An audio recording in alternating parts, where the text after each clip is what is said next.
Then this is where the controversy within the fandom comes in, because Sakazuki was just talking to him, but Ace couldn't handle that. So he turned around and ended up, of course, ultimately getting himself killed. Yeah.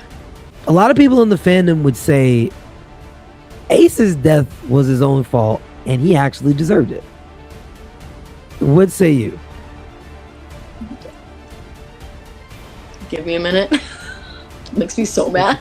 Take your time. No, I'm just telling you what said. You're good. No, you're good.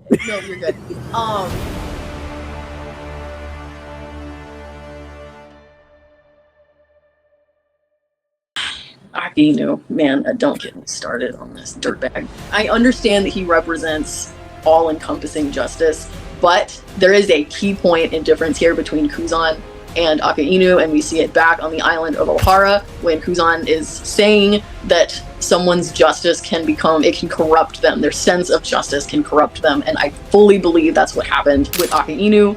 Yes, blowing up the boat of the survivors could have been hosting a potential scholar.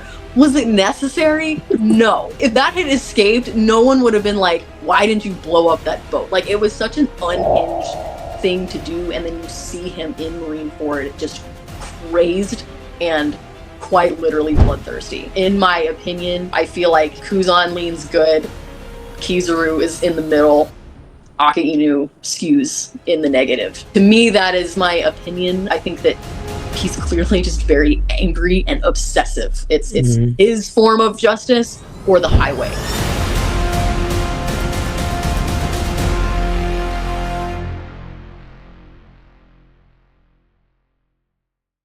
Welcome back, guys, to the Straw Hat Podcast.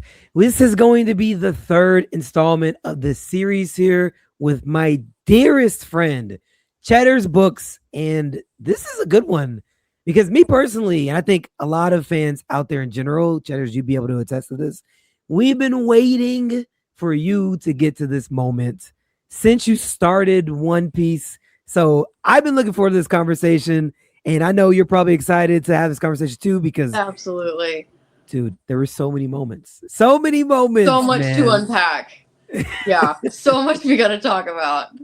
So I like to start off before we get into anything. I always got to get a pulse on how it's been for you, just in general, with the story, with the fandom, all that stuff. How has it been since we last talked? It just gets better and better. It really does.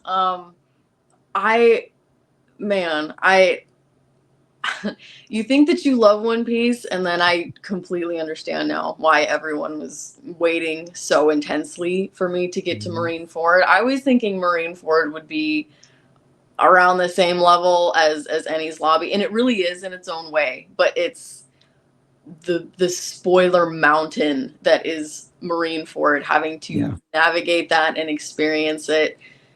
It's wild. But again, the majority of the community has been so supportive and wonderful, and they alert me of even the ones that are occasional watchers, if they see someone in the comments going off the chain trying to spoil stuff, they alert me and DM me right away. I just appreciate them all so much. I appreciate you all. You've made this truly an already incredible first-time experience even more so. So it truly could not have been a better experience. And that's awesome. Yeah. Even now, I'm loving it. I'm chilling in Fishman Island now. It's great. But good. It's been amazing. Yeah. Okay. I'm loving it. I got to give a shout out to the community broadly, because again, the fact that you went unspoiled this entire time, and you have been, for the most part, relatively super active. Not even relatively, you've been super active in general. Relative is crazy. You've been super active. Now, I know you had a period, of course, where you weren't in the comment section, which was good because I didn't trust it either, honestly. People are chomping at the bit generally when people start One Piece to just see what their reaction is to the whole Marineford, everything that happened, And like I told you, I didn't even tell you the full depth of it. But again, when I first met Ace, that's how early it was. Back in Alabasta, I'm in Alabasta. My friend who doesn't even watch One Piece, he doesn't know anything about One Piece, but the one thing that happens in Marineford. So I didn't even met, I literally just met Ace in Alabasta and literally was like, oh, hey, because he was seeing me watch the anime. He's like, hey, I know that guy. It's Ace, right? I'm like, yeah. He's like, wait, he hasn't died yet? I'm like, wait, what? No. Oh I'm like, wait, huh? He's like, yeah, it's Luffy's brother, right? Is he still alive? I'm like, wait, huh? What are you talking? He's like, oh crap. Oh, all right, just forget it. I didn't say anything. you So I had can't to forget go it. literally from Alabasta through Impel. It just took all the suspense away. Because I'm like, okay, Oh, I already know. it's terrible. Literally, Oh, man. it's so bad. No, I can't imagine finding out there because I loved his character from the get. I would have been I would have been devastated.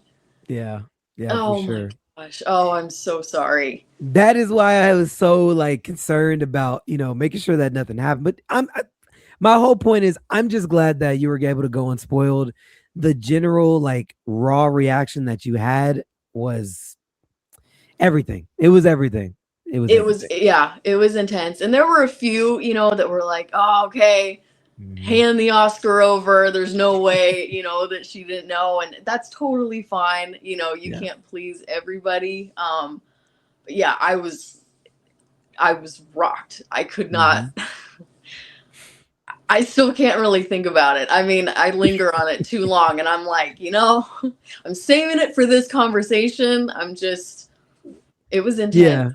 Yeah. It was, yeah, I really thought they were going to make it off, man. I really did. Well, The hope was here. It was in up here. in fairness, they do a good job at making it look like it. I'm not gonna lie. They do. They do. I mean, not even a villain has passed at this point. I mean, I was like, come on, they're not gonna. They're not. He's not gonna pull this. There's no way. That seems almost too mean and predictable to be true. So yeah. Well, we will Yeah. deep dive that whole thing, chop Yeah. it up, and spit it out, and have that whole conversation. I don't want to get to it too fast. So I know that we left off. We did talk about Amazon Lily. We got to kind of deep dive that. I know last time we talked, you Yes. were kind of like halfway through it, but for the most part, I think through watching your videos, have a general understanding of how you feel. Mhm. But I do want to ask how you feel about Boa in general. Like, let's not go all the way to Marineford yet. Yeah. Just in that Amazon Lily arc, what was your feelings progressing through there? Oda once again pulled his, hated to loved character maneuver because I genuinely loathed her at the beginning. I thought she was like a Gorgon in disguise. I was like, okay, Luffy's gonna beat her up, expose her, and free this island. And again, I loved how he once again brings up past events. We never know what someone has gone through, what they're going through. I really adore her. I found it really funny that she ended up falling in love with Luffy and having this big crush on him. And it's Luffy who's the most aloof, probably non-romantic character in the manga. But no, I think she's great. I really enjoyed her. I think again, being away from Nami and Robin, it was just nice to kind of have this, not like replacement woman character, but she has a lot of depth to her. And I think knowing such an intense and heartbreaking past and backstory, I mean, I don't know how your heart can't soften towards her sisters, so I adore her now. I think she's great. I do think she's really misunderstood. And I think a lot of people don't really understand her character because it is complex, especially coming from like going through what she went through with her sisters. It makes sense why she would be this so much like a recluse type person, kind of stuck in her ways, that she literally and somewhat figuratively needed to be broken out of that shell, which is ironic because she turns people into stone. Yeah. That's the funny part to it. But you need to be broken out of that shell by someone that could literally rock her world. And she ended up falling for him. But it is hilarious to see that she doesn't, since they're so stuck with women, they don't understand men at all. These moments of even her just hearing her name called, it's like, oh, this must be love. This is what marriage has to feel Yeah. like. It's like, yo, this is crazy. Yeah. Yeah, and So yeah. she feels very like girlish in that moment, and Mm. I think it's cute because so much of her innocence was stolen. So Yes, I think Luffy exactly. gives her the opportunity to be a girl again and experience true innocent love and feelings that she wasn't able to, and in the same way that Luffy was able to psychologically free Nami from Arlong's hold by destroying, her room that she was Mhm. caged in. He did the same for Boa when she realizes that he's the one that punched the celestial dragons. Mm. So, again, kind of metaphorically breaking those chains. And I just think it's very fitting, this island of women that hates men and excludes, and Luffy finds a way to break those walls down. I just think it's very indicative again of his character and what he's capable of. Just a great. I thought it was a very sweet connection that they made. There was a line from Mihawk in Marineford where he's literally looking at Luffy and he's like, okay, I get it. Like you have this power to be able to rally people, like Yes. uncannily rally people to your aid. Yes. And I get it now. I see everything that you're able to do. These people shouldn't even like work with you, work for you, even be able to be on the same team. But you have this thing about you that can bring people in that shouldn't mesh together, 100%. So we get into Impel Down, man. There's so much that they go through with Impel Down. And I actually was looking forward to having this conversation with you because there's so many ties back to old people that you've Yeah. met in the past. Yeah. And that's why I liked pulling on the conversation about Crocodile in the past because Mm-hmm. I knew how you felt. So I was curious when you saw him. And before they even panned to him, you got the laugh. He's laughing and he's like, yeah, Luffy, it's me basically. And they show him in the cell. What was your feeling in that moment of seeing Crocodile again? Man, I was so mad at Oda because I was like, damn it. Like he's so cool. Like I had beef with this guy and I'm like, Mhm. oh, the way that he makes the text change, because all the other villains we've seen and it's Crocodile's voice that Mhm. he's just got this presence. And man, I love how Luffy was just annoyed that he was there. I mean, we know that he's there, but just to see him reframe in that moment, and it's the exact moment that they need him to get out. He doesn't make an appearance before or after. It is exactly when he's needed, and Yep. it is a chef's kiss moment. I mean, truly, it's the one man you never want to be happy to see again, and Oda makes you excited and happy to see him Mhm. again. But man, Mhm. yeah, we'll have many opportunities, I'm sure, to get into it. But unfortunately for me, Crocodile skyrocketed in cool points in this saga, man. Is there ever a situation, which this is just me asking, only because he's your most hated villain? Is there a scenario where Robert can ever be forgiven? No, I don't think so. I listen, okay. Oh, okay. Crocodile is at least like he's a pirate. Like he is what he is. Mm-hmm. He's he is what he sells himself. Like he's slimy, he's conniving. My beef with Robert is because I believed the lie, and I my anger is with Kaku too, but Mm-hmm. you Mm-hmm. know, Robert's the ringleader. Yeah.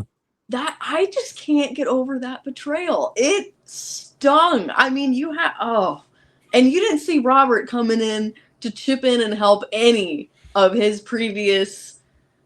Now, thankfully, Oda did not throw Robert into Impel Down. I seriously would have had a crisis identity moment. I don't think I could have handled that. Like, all right, Crocodile, I can deal with. Robert, let's just leave him where they're bowling, I guess. I'm really not excited to see him again ever. And again, that's not even me saying you will. I was just curious, No, oh my god. Yeah, I don't know, man. He'd have to show, I think, like, genuine.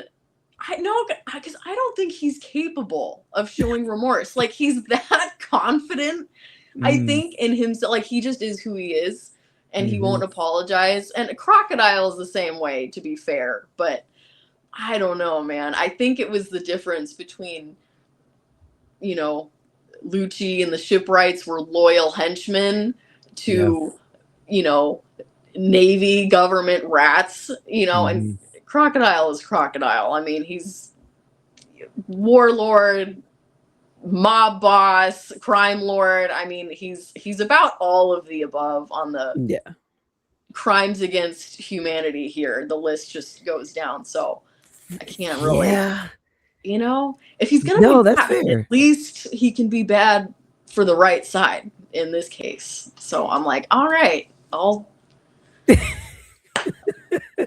So he's not on your top 3 list. And then we get to Marineford, and I'm like, gosh dang it, the rest of the resentment went out. I mean, I'll never fully forgive him for Vivi and everything he put that poor girl through, but he really came in clutch in this saga. I mean, Luffy would not have done as much as he did without Crocodile there. That's true. Facts. So that's true. Since I'm already talking about Baroque Works and I'm already talking about Impel Down, can we have a conversation about Bon Clay?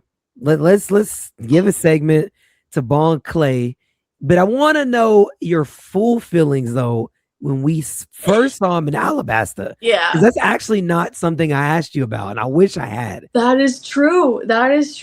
He annoyed the ever living crap out of me. I was like, which, to be fair, most of the Baroque Works agents I couldn't stand. I found them like they were just so annoying, and just I feel like they're the first major villain organization.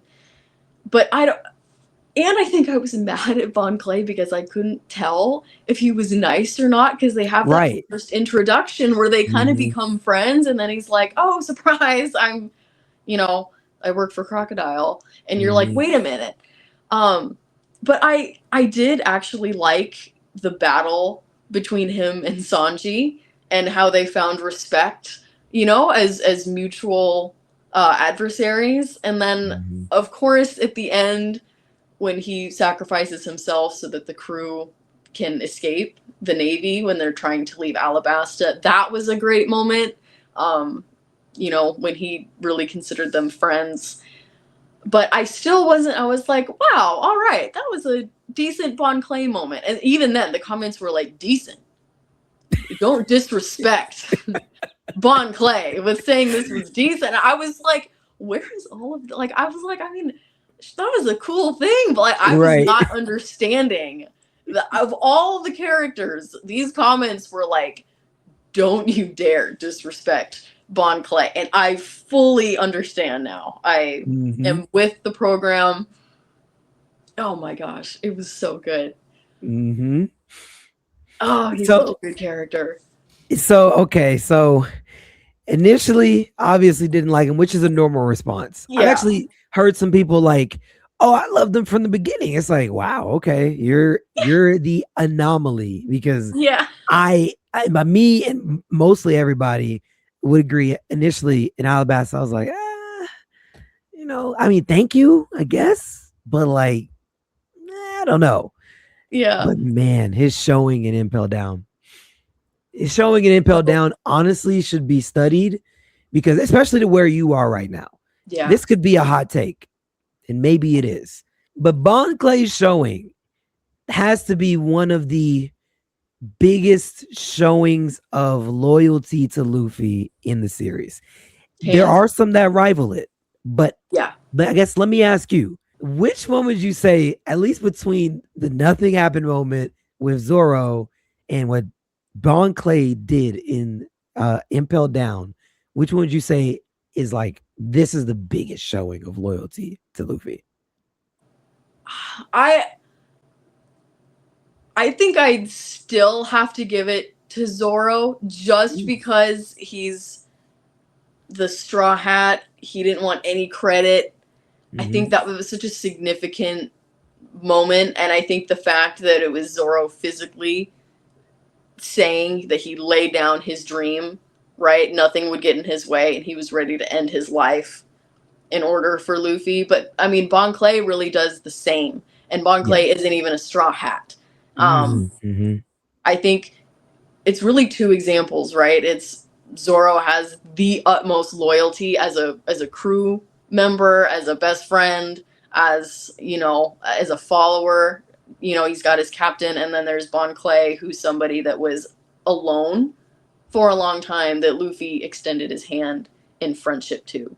And I think that they're both insanely excellent examples of Luffy's influence in their lives. And Bon Clay has had much less time with Luffy than Zoro did, and he's still. So it really is a great question that could go either way there. I think, man, it was so good. And honestly, too, the fact that Bon Clay used Zoro's image when he was first reintroduced, which I should have known. I got excited for half a second seeing the smile, and I'm like, wait a minute, right? Smile. Right. Who is this? Man, yeah, it was great, and Bon Clay's whole thing is one of the best examples of character work that I have seen in books, in fiction.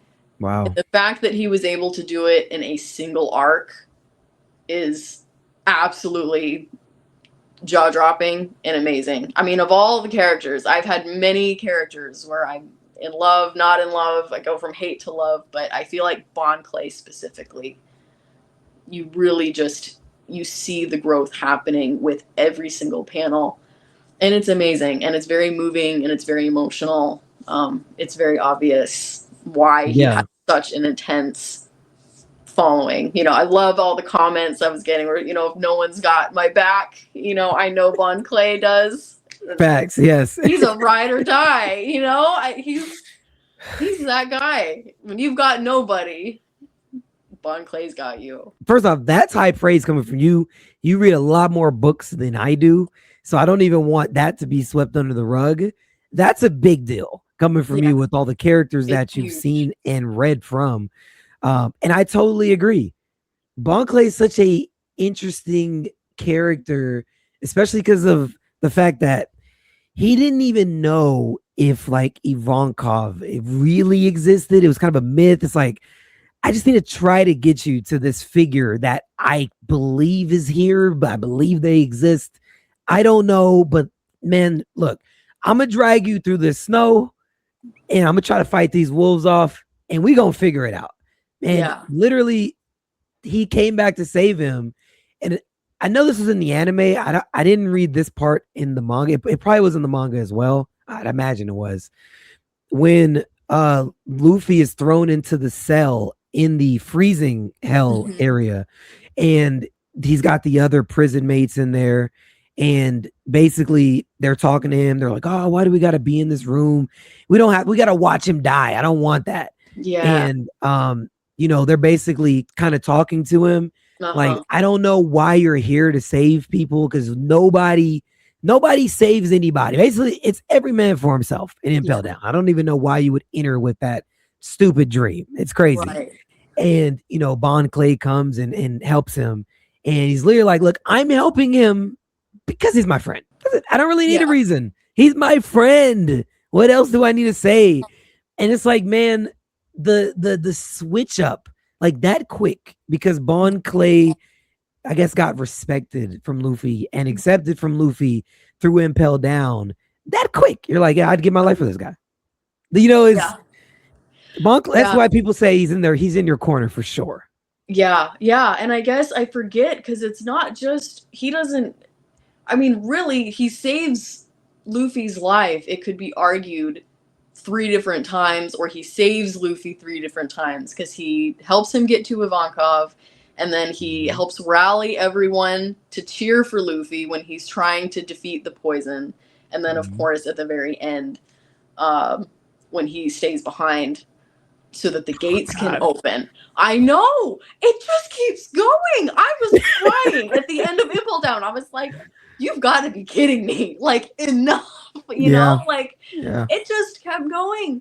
But then to see Bon Clay inspire, you know, Mr. 3, and that's passed down, it's just, oh, it's so good. It originates with Luffy, and it passes down. And I think it gives you, well, and yeah, and we'll get into it, but it's that hope that you feel, you know, you're like, okay, like Luffy's really working on some of these people, you know, through and through. It's, you have so much hope, and it's just who Luffy is, you know, and to see that projected through another character, especially in the depths of Impel Down, it's just, it's such a touching moment. I was not expecting to have such an intensely emotional relationship form in Impel Down. I mean, yeah, it ended and I'm like, okay, you're telling me it gets more emotional in Marineford. Now left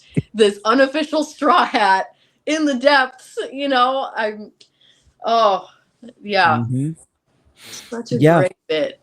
Yeah. That's the thing, man. Like, there's so many themes that go throughout One Piece, but one of the recurring ones, like I spoke to already, he has the ability to literally convince people to give their lives up. Like, it was literally in that moment of Impel Down, seeing Bon Clay again. Because even they're meeting up, seeing Bon Clay, it's like, oh, it's you again? You know, like, they weren't really friendly, obviously, because you're one of my enemies. I'm the one who put you here, basically. Just that fast. You're willing to give your life up for him. And just a testament to Luffy, man. Seriously, testament to Luffy, testament to everything that we're seeing culminate in the show. And I get it. This is why I get Boa. I understand Boa, because you don't meet people like this every day, you know? Yeah, absolutely. So. Well, yeah. And I did find that actually that it was funny in the difference in Luffy's attitude between Bon Clay and Crocodile, because when he, you know, he gets all excited thinking it's Zoro, he realizes it's Bon Clay, but he's still, I mean, wide smile, super happy to see him. And then you hear Crocodile's re-entrance and he turns, you know, and he's got this annoyed, like, oh, you know, so he, from a character personality standpoint, you know, Luffy still knows, like, okay, you're up to no good. I'm going to have to use your help anyway, versus, you know, he can look into someone like Bon Clay's heart and see the true character there. If you don't mind, I actually have a quick question for you. Apparently, a lot of people don't like Impel Down. Did you like it when you watched it or experienced it? I was shocked to hear that a lot of people were not a huge fan of it, because I loved it. I thought it was great. I'm be honest, that's a first. Me personally, I've never been told anyone specifically didn't like Impel Down. Really? So yeah, like I'd actually be curious to know what they didn't like about Impel Down, because, you know, there was so. First, before I even go on, do you know have you heard anyone say what they didn't like about Impel Down? I think a lot of people thought it was too clownish. Maybe that's what it was. I don't know. I got a lot of them that were like, I mean, Impel Down's okay. Like, that's kind of how they. Yeah. Like, oh man, that's wild.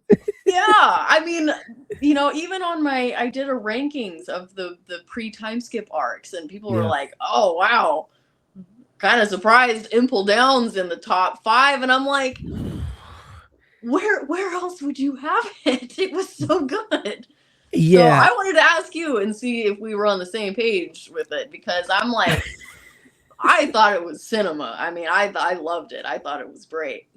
I can't even I genuinely can't even begin to think what Impel Down was missing. The only thing it literally was missing was just the rest of the The crew. crew. Yeah. That's Yeah, what I'm that's it. saying. There were That's like it. so it had the funny elements, it had the sad elements, it had the scary moments as well, which I haven't talked I about know. yet. Yeah. Like honestly, It had I don't know. everything. Yeah. I don't know. I wish I could tell Okay. you, but All right. it's in my top Glad 5 we as well. established that, because I'm like, I gotta make sure I'm not crazy here and overhyping this. But it was No, good. I think you're right. I think where I would go at least for pre-time skip arcs, I think it should be undisputable for the most part, but 3 of the top 5 should be Impel Down, Innie's Lobby, and Marineford. Yes. They should be. Yes. Now, the other 2, you can interchange them however you like, Yeah. but those should be in everyone's top 5, in my opinion. Anyone that no, I tells agree. me any list outside of that, I'm like, I need to know why. You know, let's go roll back the tape. yeah, because I need to revisit sit down and ask, like, what it was. Like, okay, if you tell me, okay, Sky P is not in my top 5, it's like, I mean, I disagree with you, but okay, it's cool. Yeah. You know, Yeah. I'm not mad at it. You can tell me Arlon Park's not in there. It's like, okay, that's fine. You know, Yeah. but Impel Down and Marineford literally were the climax of the entire pre-time skip. You know, so it's like if you enjoyed watching One Piece that far to where you made it to Marineford, the whole point of pre-time skip was those 2 arcs.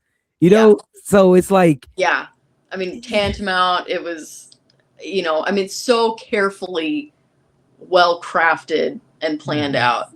I mean, it was brilliant. Yeah, fantastic pre-arc. Yeah, Marineford. yeah. Kind of mean when I look back on it, because I had a blast through Impel Down. I mean, I was crying by the end of it, but I had fun for the most part. Yeah, yeah. I do want to ask, like, regarding Impel Down, because for me, I guess I'll answer the question, then I'll have you answer it.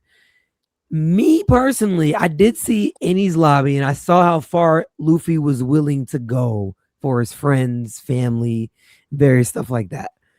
But it didn't prepare me personally for Impel Down, because I feel like Luffy went to a whole nother level with Impel Down. I knew how far he was willing to go, again, for a friend, but I thought at some point he would at least be like, okay, let's make a different plan. Maybe not just go straight for it. Maybe I need to step back and like pivot and like get some extra, you know, something. No, Luffy is all go. I don't care. Get out of my way.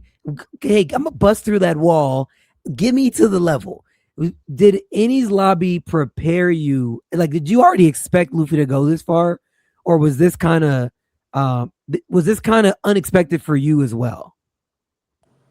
It wasn't necessarily surprising, but I think it honestly was.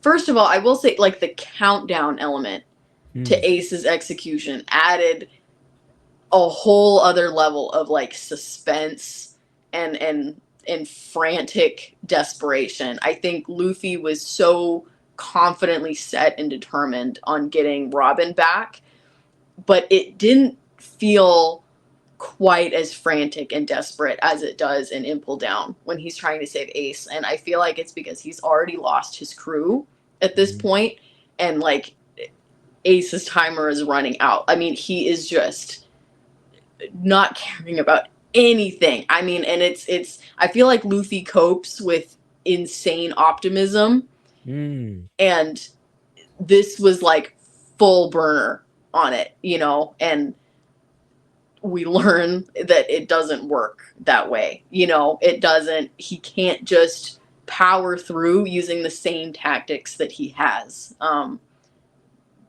This clash with the world government, with the Navy higher ups, it's a different ball game than what he's been dealing with. And he's alone.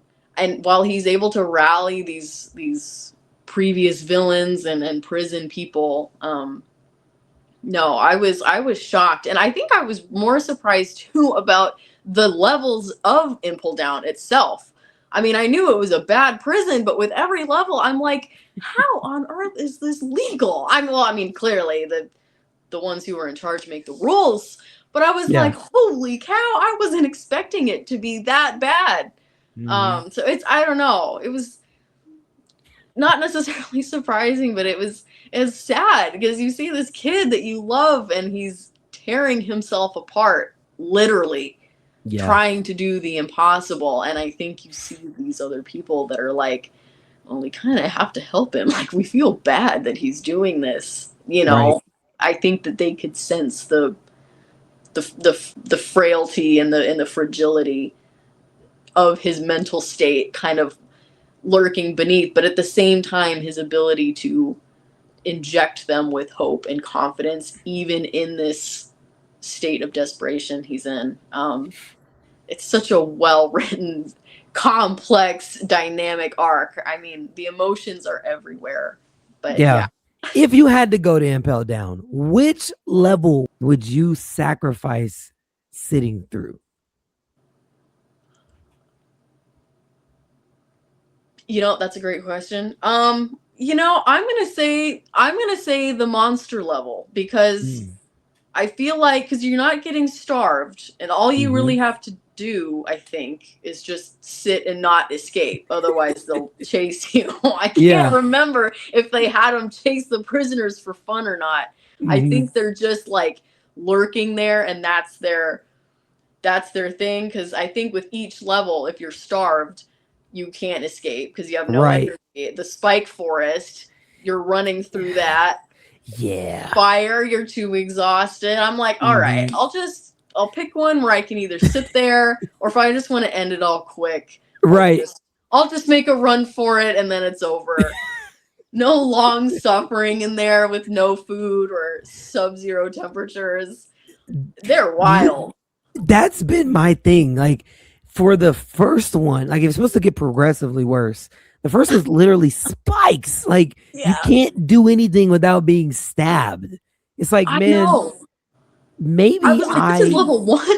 That's level 1. Yeah, like, maybe let's just start with starvation. Like, if I just have to sit there, have no energy and no food, I'd prefer that over literally being stabbed in my feet all day, every day. I can't move. If I fall over, you know, maybe let's skip that one. Maybe that shouldn't be number 1. Totally agree.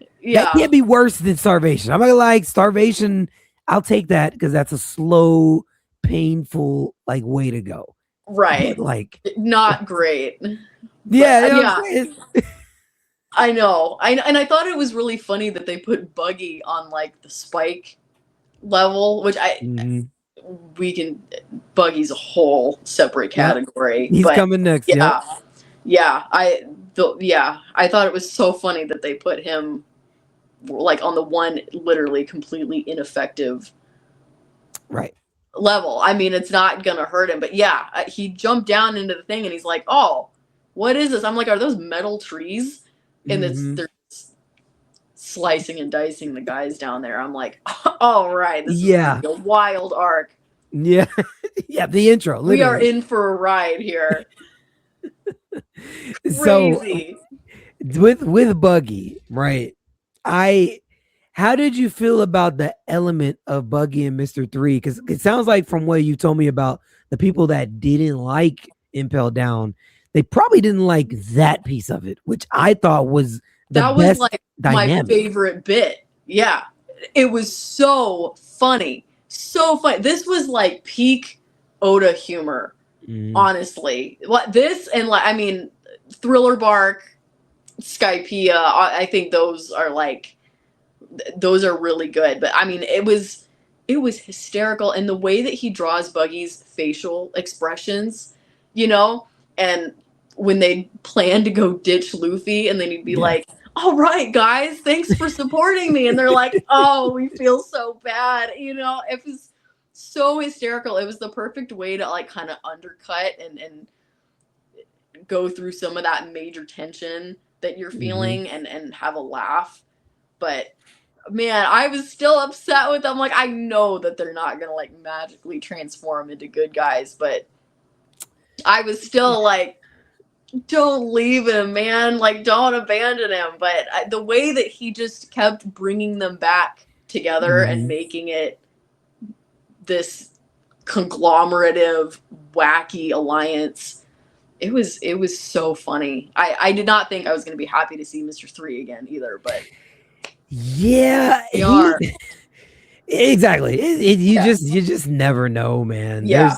You never know who you're gonna see again. You never know how you're gonna feel about a character. So that's why it's so interesting to have these initial thoughts about just different villains. And then, the scary part with Oda is he's probably just gonna flip it around and you're just gonna feel different about every single one of them. I know it. I know. I loved Buggy back in Orangetown when we met him. I thought he was goofy. But Impel Down just introduced like a whole other dimension of hilarity to his character. It was so funny. When Crocodile's introduced back, and he kind of looks at Buggy and he's like, "Who are you?" I mean, it was just a great. It was just so funny. The fact that he continues to in Marineford with the whole bit, and we see him in Logtown, and too with the cover stories. I think following him the first time, and then seeing as the crew, abandons him and he gets taken to Impel Down, and then you have all of this. I really just enjoyed it. I think a massive thing that I love about One Piece is the humor. Yeah. It's such an important aspect of it. And I'm kind of surprised when people get annoyed with it a little bit, because I feel like it's such a key part of One Piece. And I just love seeing Oda have fun. He clearly just has a blast when he's writing anything with Buggy. And it's so funny you're good. to read. Right. No, I totally agree. I think like he actually has like a very uncanny character development here, because now he really is leading these people out of the jail and they're behind him and trusting him, and it's he just fails upwards. He fails upwards. That's literally the best way to say it. He's the definition of mission failed successfully. I mean, that's like Buggy in a character, essentially. Oh, I gotta take the funniness, turn it on its head, and talk about the scary elements now of Impel Down. Yeah. Because so we met back up, and I'm skipping ahead, but I'll come back. We met back up with Blackbeard. When you saw him come through the doors and actually make contact with Luffy, because remember, they haven't really had any real contact since Jaya.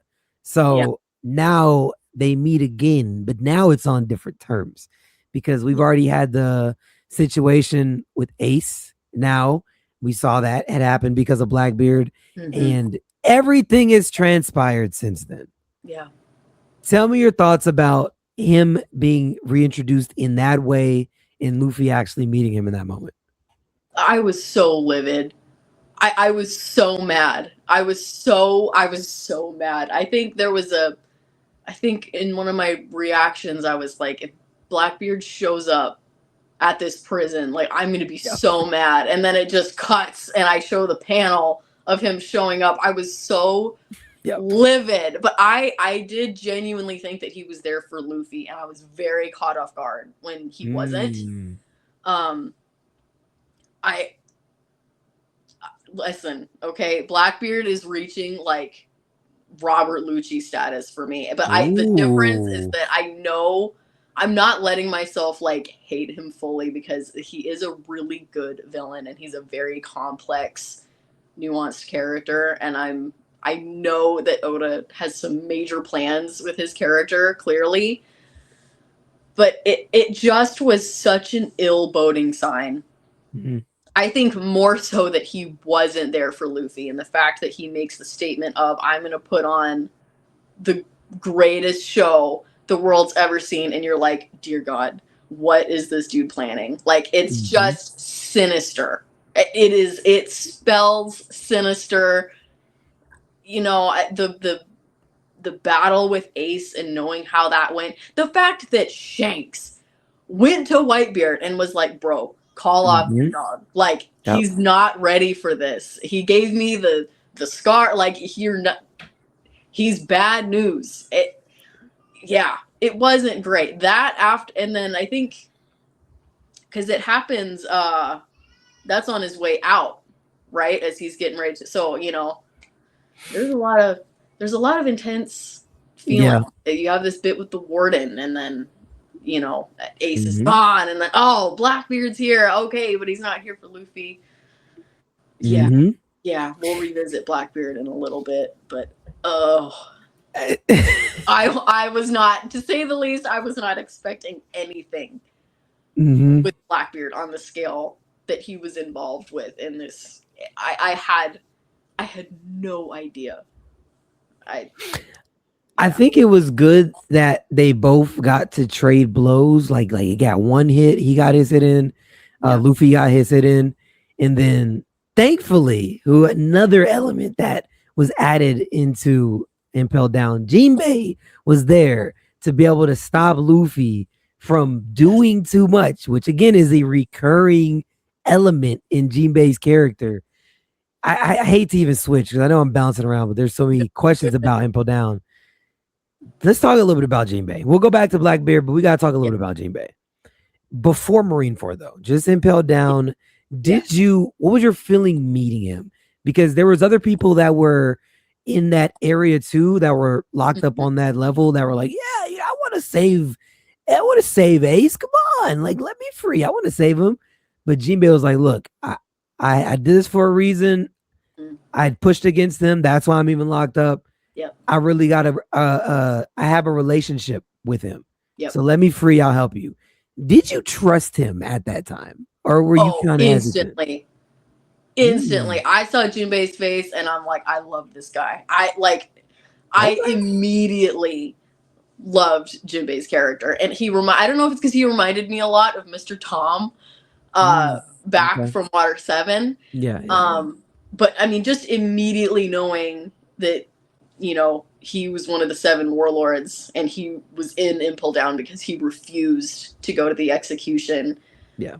Immediately, like, okay, you know, and he clearly has this rapport with Ace. And I think it had been a minute, I think, in the series since I fell in love with the character, like, immediately. And Jinbei was one of those. And yeah, I mean, every moment that he's on screen, you're like, oh, this dude he's good. I mean, every time he opens his mouth, he has something thoughtful and wizened and mature to say. He's so good. I'm sad that I've seen so little of him. I'm very excited to get to further into Fishman Island to see him again. But in the way that Blackbeard, I think, is so menacing when we know so little, I found like an overwhelming sense of kindness and security in Jinbei. Even though he's a very scary individual, just knowing how Luffy is, it was one of those like, okay, he's going to see the same thing in Luffy that he has with Ace, you know, because they're two sides of the same coin, really. So, fantastic. And correct me if I'm wrong, you only have a few characters that you fell in love with off, like, just straight away.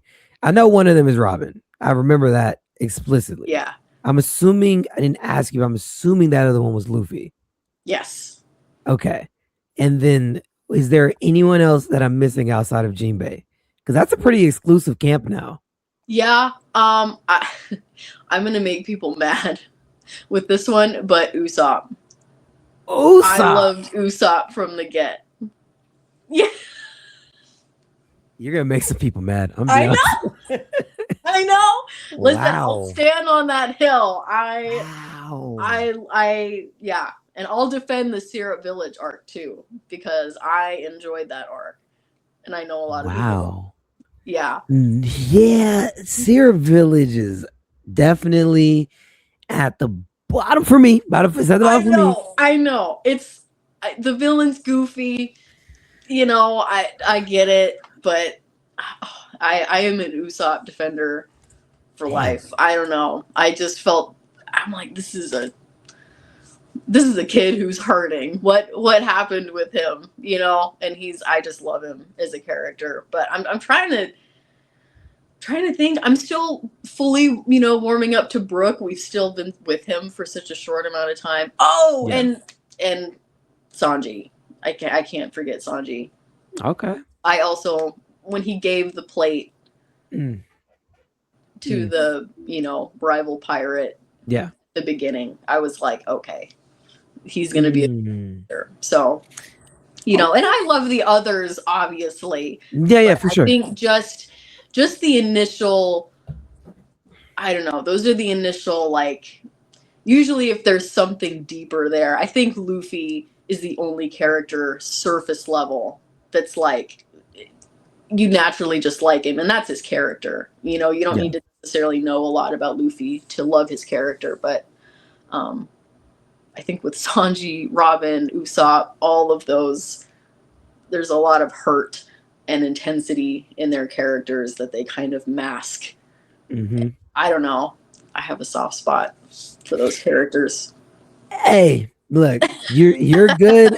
I don't even disagree at all. I already know kind of how you view the story and the things that you love. Obviously, all of your videos, I kind of know. So it's consistent. I know you're a Sanji Usopp defender, lover, and I'm cool with it. Yeah. But I know Nami's your favorite. Were there any that you loved immediately from the get? Well, Nami is definitely my favorite for sure. But initially, Nami was not one of the people I liked initially. Yeah. It was after my favorite arc, which you still have a while to get to. I cannot wait. Oh, I'm not there yet? Oh, no. You're not there yet. Oh my gosh. No, you're not there yet. I cannot wait for that conversation, Cheddar. Oh, I'm so favorite excited. Arc in One Piece. You probably got, let's see, if you're a Fishman, it's 1, 2, 3, 4. It's 4 arcs. 4. Okay. Yeah. So it won't take you too long to get there, but that's a conversation I'm like circled. Oh, I'm excited then. We'll file that one away. Yeah. But who I fell in love with initially, definitely Luffy was on there. Yeah. Of course, episode 1, what do you got? You can't really say much after that. Yeah. I think it took me a little bit of time. I did like Sanji, but it took me a little bit of time to kind of get there. That's why I say I didn't like fall in love with him initially. Yeah. It was really the depth to him after the Baratie. I was like, okay, yeah, this guy is cool. Mm-hmm. Zoro kind of took me a little bit of time. Maybe it probably I'd say probably by Arlong Park-ish. But yeah, really, that's not right. Yeah, well, it was like kind of Arlong Park, but definitely even Skypiea. Yeah, Skypiea was like peak Zoro pre-time skip. That was so great. Mm-hmm. I think that's that's probably my favorite arc with Zoro is in Skypiea. Yeah, I mean him like sitting there looking for Robin, like, yo, wait, hold on, I gotta defend Robin. It's great. So there was only a couple, but like I said, and I'll say it again, I cannot wait to get to that arc. That's a conversation to have, man. Woo! Conversation. I'm so excited. There's been so much hype around Marineford, so I'm like, okay, I'm like gathering my breath, but I'm starting to hear the whispers. I'm like, they're like, okay, 4 or 5 arcs ahead, get ready for the next massive wave. I'm like, okay. I'll say this. So Marineford is obviously a really important piece to the story. Yeah. But there is a point where we just have a run of arcs that just, because some of the pre-time skip arcs are like not as good as others. Like it kind of like you had Long Ring Long Land in between, which was a great arc, one of my favorites, but it wasn't like the peak that you got from Water 7 to Ennie's Lobby. So it's kind of like you were kind of like on a roller coaster, not really low lows, but you definitely had high highs though, you know, with arcs. Sure. But there's a run of arcs where there's no lows. It's just up. So that's why you're starting to hear the whispers, because you're getting closer to that area where it's heading towards another climax, you know. So I'm so excited. Yeah. So if you hear the whispers, that's probably what they're talking about. But they're not even whispering about the arc I'm talking about. I can tell you they're not, because this is my favorite arc. That's why I'm talking. Oh my gosh, I'm so excited. I can't wait. Yeah, I'm not gonna say too much about it, but you'll know. I'll tell you when we get there. But you got a little bit of time though. Okay, so we're almost done with the Impel Down. So Magellan, thoughts on him, because he's like a whimsical, funny type of villain, poopy guts, but super strong. Like, you know, I made a favorites and a most hated villain list, and he didn't make either. And it's because I don't really know where to place him. He's such an odd character. Like, he's terrifying, you know, and poison is so fitting.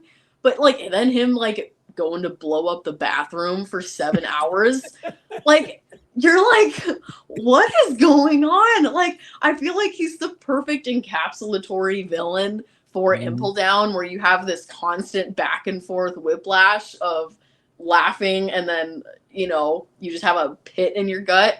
The battle with Luffy was really hard. It's one of the hardest battles, I think, that I had read so far between Luffy and a villain, because Luffy's never really lost. I mean, if I think about a losing moment, I think of like Crocodile's first encounter with Luffy, right? And how shocking that was.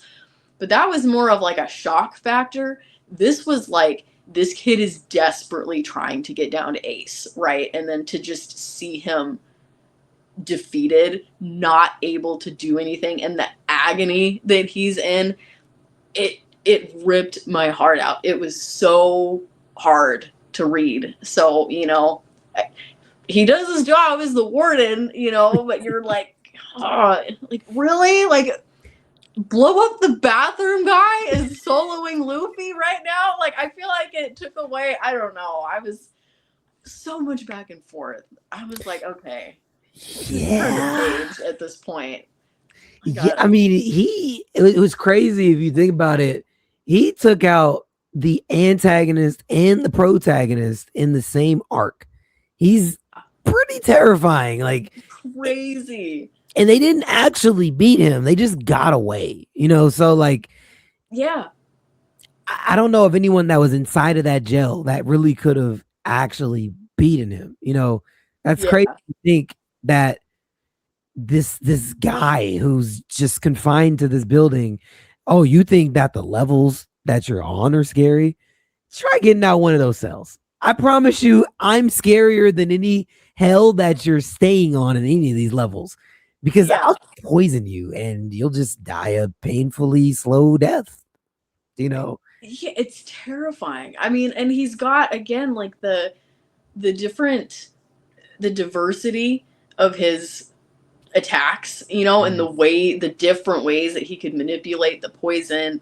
It was very, very creative, very terrifying. I mean, a poison Hydra is like, you know, that's not on my bingo card of things that I would want to run into. If I had to go to Impel Down, that's like, you know, one of the worst ones. Yeah. But yeah.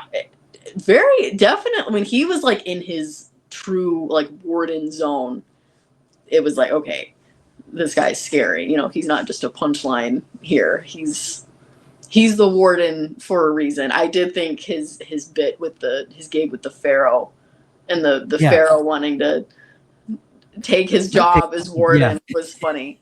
Yeah. Stupid but funny. I'm gonna build a case because this is what I'm gonna go towards when we talk about Marineford here shortly. Yeah.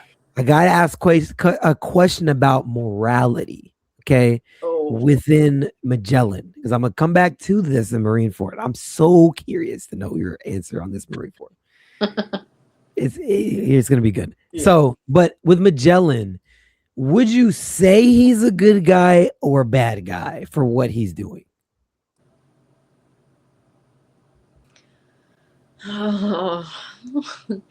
I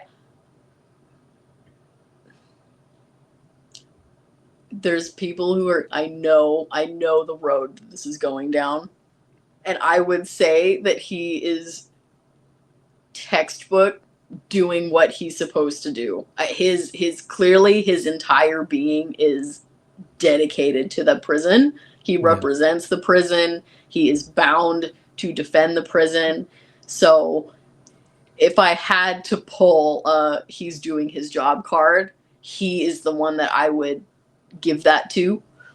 So it's like, and I think that's why I can't necessarily hate him for it, because and I think the big tell for me too was at the end when he was it wasn't even him, one of the Navy people they were talking about, the warden was devastated that many were able to escape. Like, I mean, he was like he was like off screened in shame, basically. Like, I mean, it was horrid. So I feel like you're working for the world government, which is a corrupt organization. So are you really a good person? But That's fair. You could go down that road, but I think if you're just explicitly boiling it down to the direct job that he's in, he is unfortunately doing his job in this situation. Like, I really don't want to give it to him. Like, I really, I was so depressed. But I'm like, what is he supposed to do? Let Luffy go, and then he's just gonna be filled back in with another person. But, it was rough. I definitely wouldn't say he's a good person, but I would say that he was fair. That's fair. Yeah. It's a fair answer. Again, there's no right or wrong. I'm curious. No. Oh yeah. This is like slope. It's such a gray area, especially moving between these two arcs, because there's a lot of cases that could be made on a lot of different people, a lot of different ways. Again, we're pushing into Marineford, and it's like, okay, listen, you are a pirate, technically, Whitebeard, and everyone that's with you is technically a criminal. Yeah. And the government is not good either.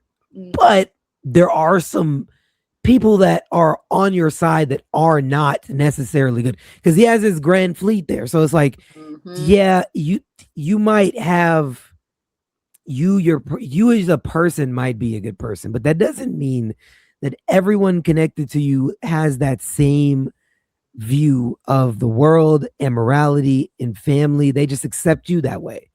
Right. So it's like, and Blackbeard, case in point, right? Exact. Thank you. Exactly. Yep. So that's what I'm saying. Because you remember, Blackbeard sailed with them for 20 years before, hiding and waiting. Yeah. So that's why I wanted to drop the nugget of morality, because I'm gonna ask different questions about that. Oh, the comment wars that this arc,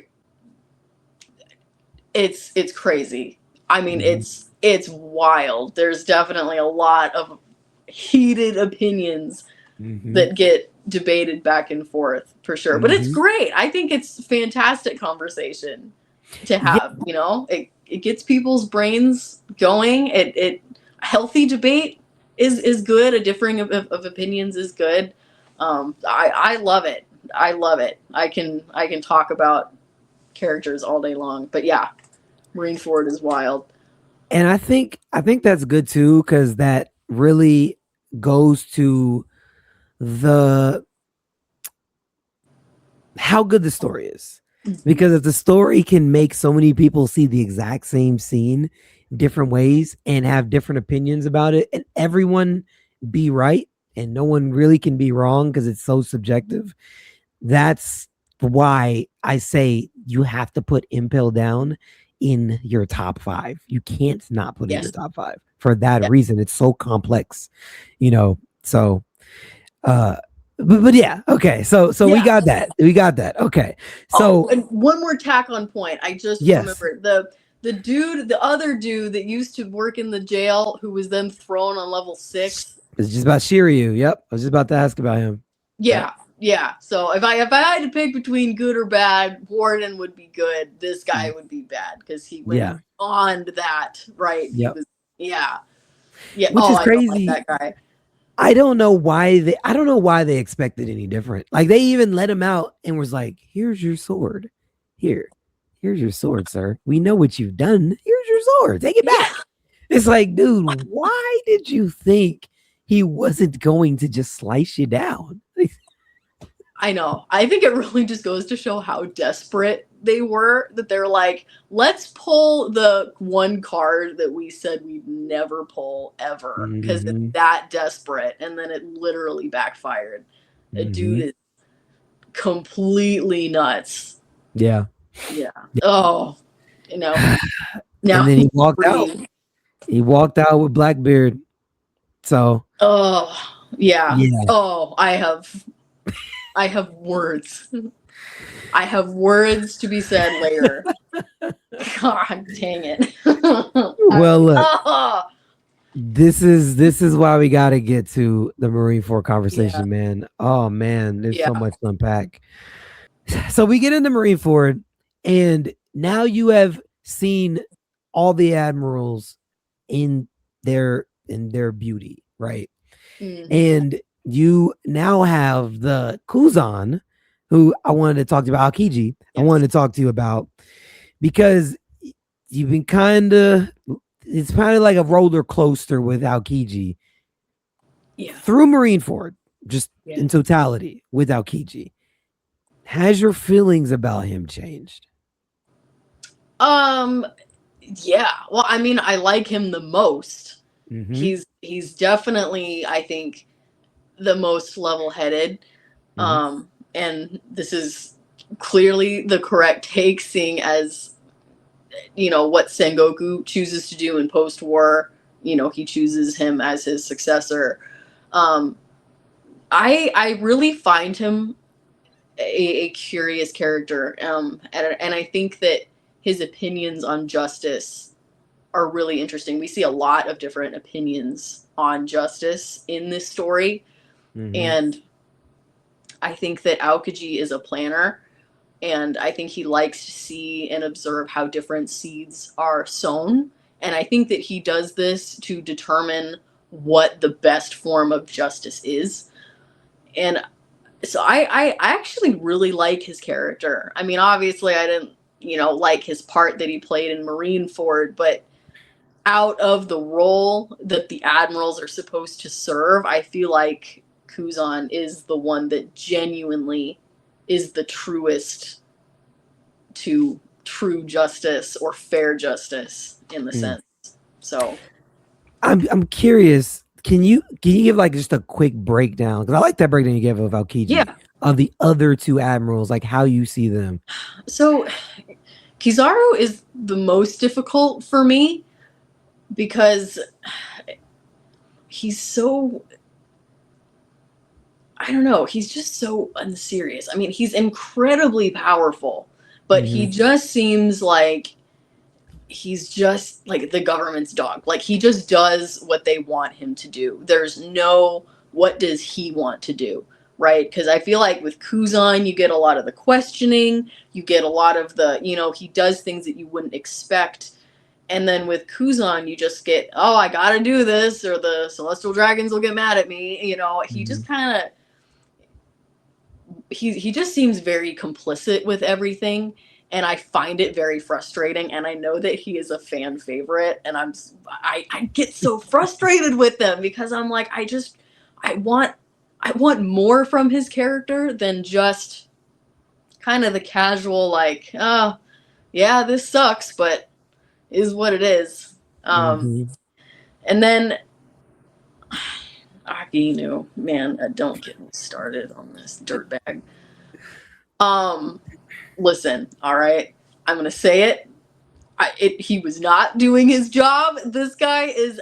I understand that he represents all-encompassing justice, but there is a key point in difference here between Kuzan and Akainu, and we see it back on the island of Ohara when Kuzan is saying that someone's justice can corrupt them. Their sense of justice can corrupt them, and I fully believe that's what happened with Akainu. Yes, blowing up the boat of the survivors could have been hosting a potential scholar. Was it necessary? No. Like, if that had escaped, no one would have been like, why didn't you blow up that boat? Like, it was such an unhinged thing to do, and then you see him in Marineford just crazed and quite literally bloodthirsty. And you know, there's a lot of debate on this, but in my opinion, you know, I feel like Kuzan leans good, Kizaru is in the middle, Akainu skews in the negative, in the bad. Okay. To me, that is my opinion. I think, you know, I think that he's clearly just very angry and obsessive. It's his form of justice or the highway. There is no, it's not even the world government's form of justice. It is Akainu's personal opinion of justice, which, and I'm sure we'll talk about it later, but it is so vitally important that it ties into Doflamingo's speech forward, which is why I loved that speech. I feel like it so accurately depicts the situation, the severity of the situation, you know, and seeing the different admirals, and as much as they work together, they're very different individuals. So I was very happy that Sengoku at least picked Kuzan. I'm like, okay, out of the choices, that was the best. But yeah, in my opinion, there is no excusing Akainu, in my personal opinion. There are many defenders that I've seen in my comments. Please get out of my comments, please. Yeah. No, you know, they've got him as their profile picture. I'm like, all right. Leave, you know, but I can understand. I can't. I can understand being interested and in his character and appreciating his character, but man, yeah, not a great guy.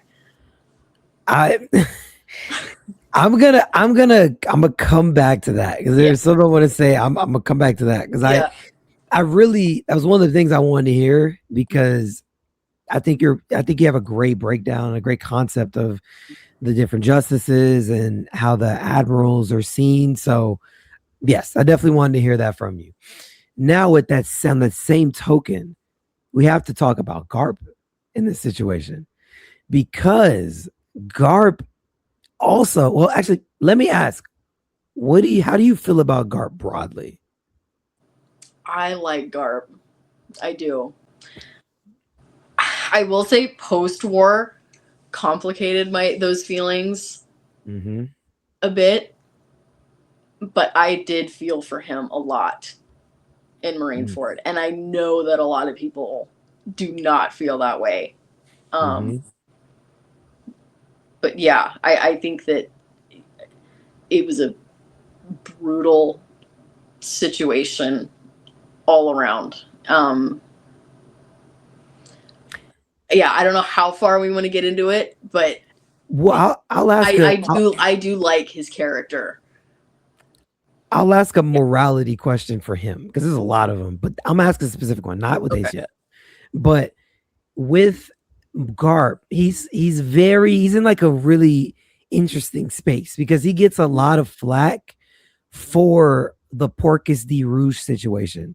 Because remember, they were riling up and grabbing a bunch of pregnant women and executing them on the basis that you could have been Roger's wife. Like the baby might have been yours.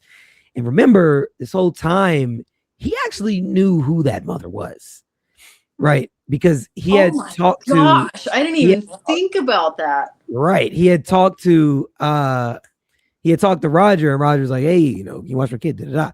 So he actually knew who the mother was. It wasn't an unknown to him. He was the only one that actually was aware. So in that moment, he was complicit. Yeah. Granted, you could say, well, again, there's no right or wrong answer. This is like, that's why I say it's just a morality question. Yeah. It could be argued, well, it was for the greater good because this kid didn't deserve to die because he's innocent. And so was Rouge. She was innocent too. But you could also say at the same time, well, you gave up the one for like the 50 or hundreds of other innocent women. Right. Where do you stand on that for Garp? I think that honestly, that's where he should have taken his out. But at the same time, you think about it, and Roger asked him, I mean, of all people, he asked Garp to look after his son.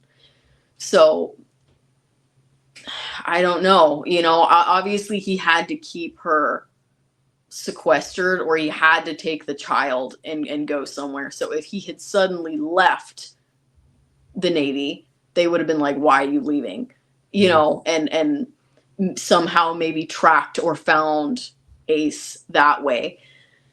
It's a really, it's a devastating situation, and that's all that Marineford is just pure devastation. And you can see it, you can see the agony in it reflected in Garp's face, literally even in the flashbacks.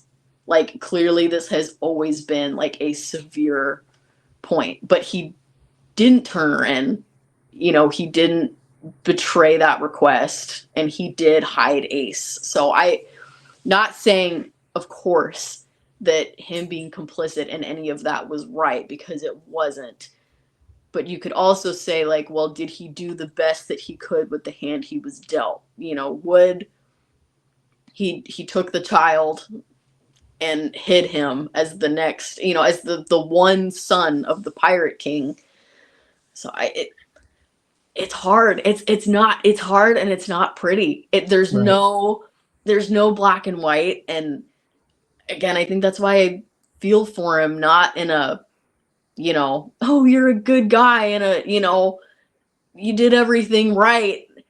No one really is doing anything right here.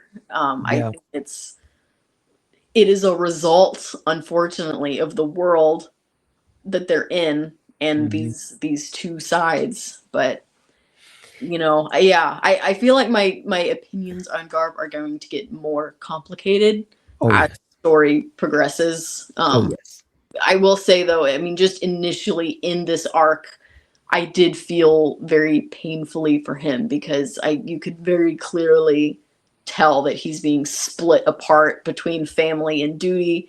And while a lot of people, obviously, that are like, family's family, like that's the only answer you should consider. Obviously, yes, but I kind of equate Garp like the modern day boomer. It's just different. It's wartime. He was active in the height of Roger's era. It's not a lifestyle, I think, that you can just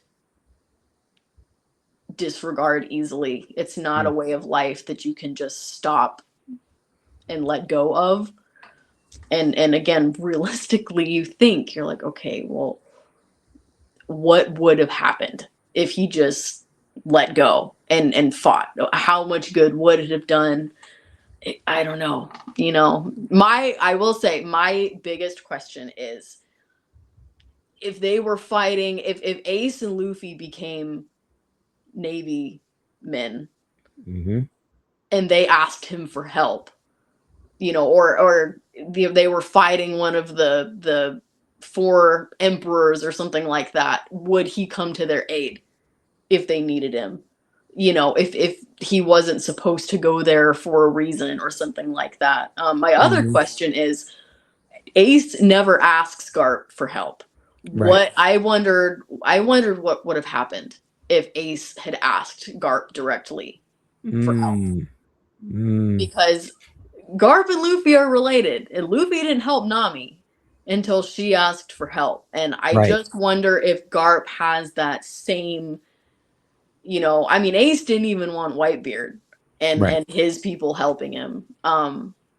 So I just wonder. There's a bunch of hypotheticals. You know, we know how it ends, but again, he's a complex character. There's a lot of war being waged in him, and I just wonder. I'm like, like if Ace had really like asked him for help, or if Luffy even had been like, please help me, you know, I wondered if that would have tipped the scales one way or another. You know, Yeah. yeah. It's emotional. How did you feel one way or another? So my feelings with Garp are they just I feel like they almost change every day Yeah. because on one hand I'm like, ugh, I understand why you did what you did, like not saying anything because you wanted to, of course, save this kid. It's an unwinnable scenario, by the way. There is no winning. It just depends on how much death you want to see. Because either way, some people are going to die. That's just unfortunate. So I don't hold him too much to that because he was going to lose in either scenario. Right. I just it makes me like I think you said it perfectly.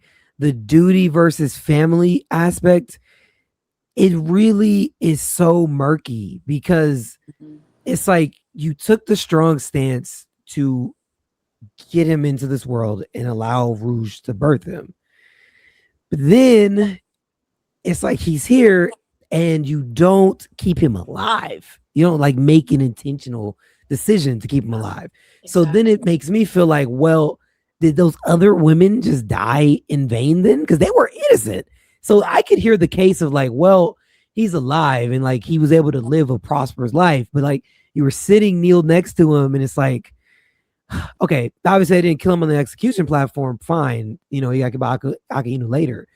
But there was just moments that you could have done differently to at least kind of make those lives that were lost worth something, you know, Yeah. that were lost in the past. That's kind of where I'm at. Yeah. It's I feel like I completely blanked and forgot. I guess I thought for some reason that he didn't find out about the child until it was born. And that yeah, he was like, oh, but no, because that makes sense because Rouge, she didn't have him until after Roger had passed. So, mhm, golly, that's crazy. yeah. That's what, yeah, yeah. It's a nasty can of worms. And I mean, the weird part too is like, if you think about it, Garp's the only one that knew really that that was Roger's kid. So Yeah. if you work it to the logical conclusion at the end, it's like, well, how does Sengoku know this? Because Garp's the only one that knew that. So Sengoku's given the announcement, like, yeah, this is the big news. Da, da, da, da. It's like, well, there's only one person that really should have had that information. How does he know? It's like, okay, did you tell him this? You know, I know, well, because he apologizes to Garp before right. he does it. Like, oh, sorry to bust the secret that no one was supposed to know anyway. Like, I'm like, what? I Right. have no idea. I don't know. Maybe Oda will concoct some explanation way down the line that I have no idea. But Yeah. yeah, it's really hard. I was angry actually when I found out that he resigned in post war. I'm like, that's when you resign? Like you couldn't have resigned and like if you were just gonna sit there and do nothing anyway, like you could have Mhm. just resigned before all this was gonna happen. Like Right. And just saved him. Right. Yeah. yeah, it's like a form of unnecessary self-punishment, you know, but and then he goes and sees Dawn and that's a whole other thing. But I don't it's just very much like why, you know, but I mean his own son literally is like his pinnacle adversary. I mean, Mm-hmm. so clearly the guy isn't great, because I'm like, well, if you had took the time and spent time with them, maybe they Mm-hmm. would have become Navy soldiers, but you Right. didn't. Good point. You Good point. left. So they went and found Shanks and Whitebeard as their adoptive dads. Thank you, Chet. Oh God.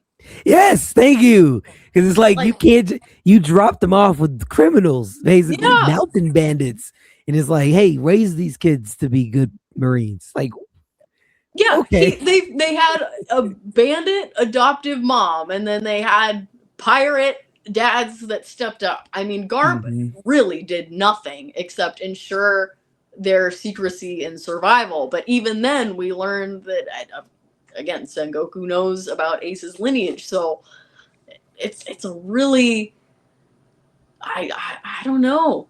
I don't know. Yeah.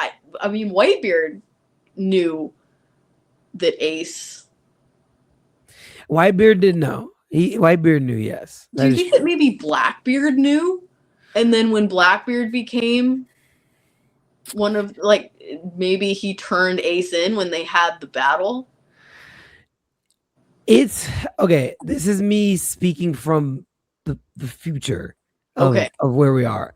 All right. I can almost certainly say that Blackbeard should not have known.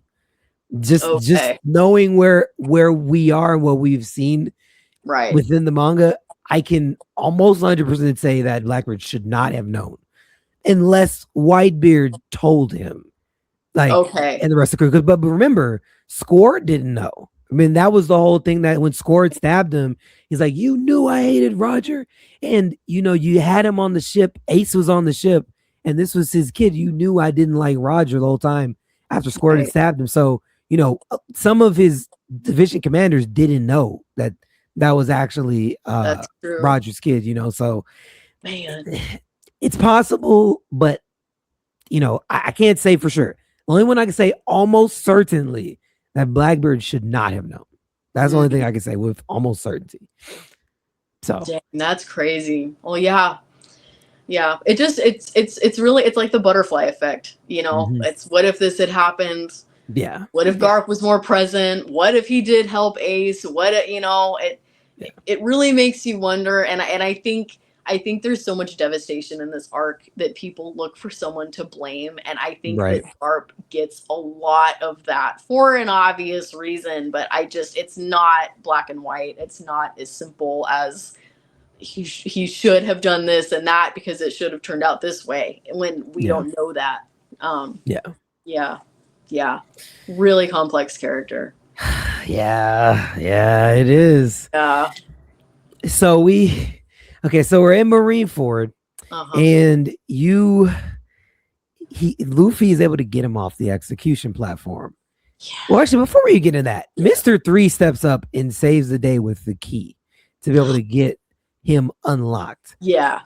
Did that at least earn Mr. 3 some forgiveness points? Oh, 1,000%. Dude, I was so pissed when Kizaru blasted that damn key in half. I was like, this pot-shotting, he's just always there. Like, you see the little bright shining light and you're like, oh my gosh. Like, he's like the king of pot shots. Like, he's always there. Yeah. Always there. So when he literally managed to accurately destroy the key, I was like, there's no way. So, and then seeing Mr. 3 just appear, I mean, it literally was Alabasta all over again. Exactly. When the hope was lost and then they're like, make a mold to get us out of this cell right now. Perfect call. Yes, exactly. Yeah. And then the tie back to Bon Clay, oh, it was perfect and it was so mean. It was so mean. That's true. So he got him off the platform. I'm assuming, felt at this moment, we're done. We're good and we are out of here. Yeah. This was the happiest point of this arc, I'm assuming, for you. Yeah. Because he should have been safe. Yeah. So then this is where the controversy within the fandom comes in. Because Ace turned around to Sakazuki because Sakazuki was just talking to him, but Yeah. Ace couldn't handle that. So he turned around and ended up, of course, ultimately getting himself killed. Yeah. A lot of people in the fandom would say Ace's death was his own fault and he actually deserved it. What say you? Give me a minute. Makes me so mad. Take your time. No, I'm just telling you what no. said. You're No, you're good. No, you're good. If you literally take half a second to look into Ace's character, then you know exactly why he stopped to defend Blackbeard. If Ace genuinely left without confronting Akainu, spewing pure vitriol about the man who literally, truly saved his life and helped give his life meaning, he may as well have just died. Like, he would never have forgiven himself and gotten over it. I truly believe that he would have been forever changed for the worse had he not confronted and defended Whitebeard's honor, because it was already against everything in him to leave Whitebeard behind. And so then to hear, and it wasn't even like, oh, you're a loser. I mean, it was like to the greatest degree. I mean, he's literally a professional rage baiter. I mean, I was so angry. I was like, bro, I would have turned around too. He was getting me. So I can't, I don't know. I'm just floored at anybody genuinely that was upset, because in my opinion, I've said this before, where I truly believe that Luffy embodies and represents freedom and liberation. And I believe that Ace represents and embodies loyalty. He's loyal to Luffy. He's loyal to Whitebeard. Like, he just embodies it. It is who he is.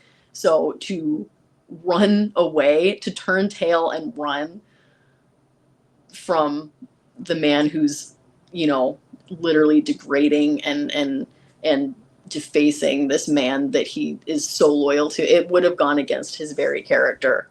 So I can't, he just decided in that moment that it would be better to die with the man that he calls father than to turn tail and run.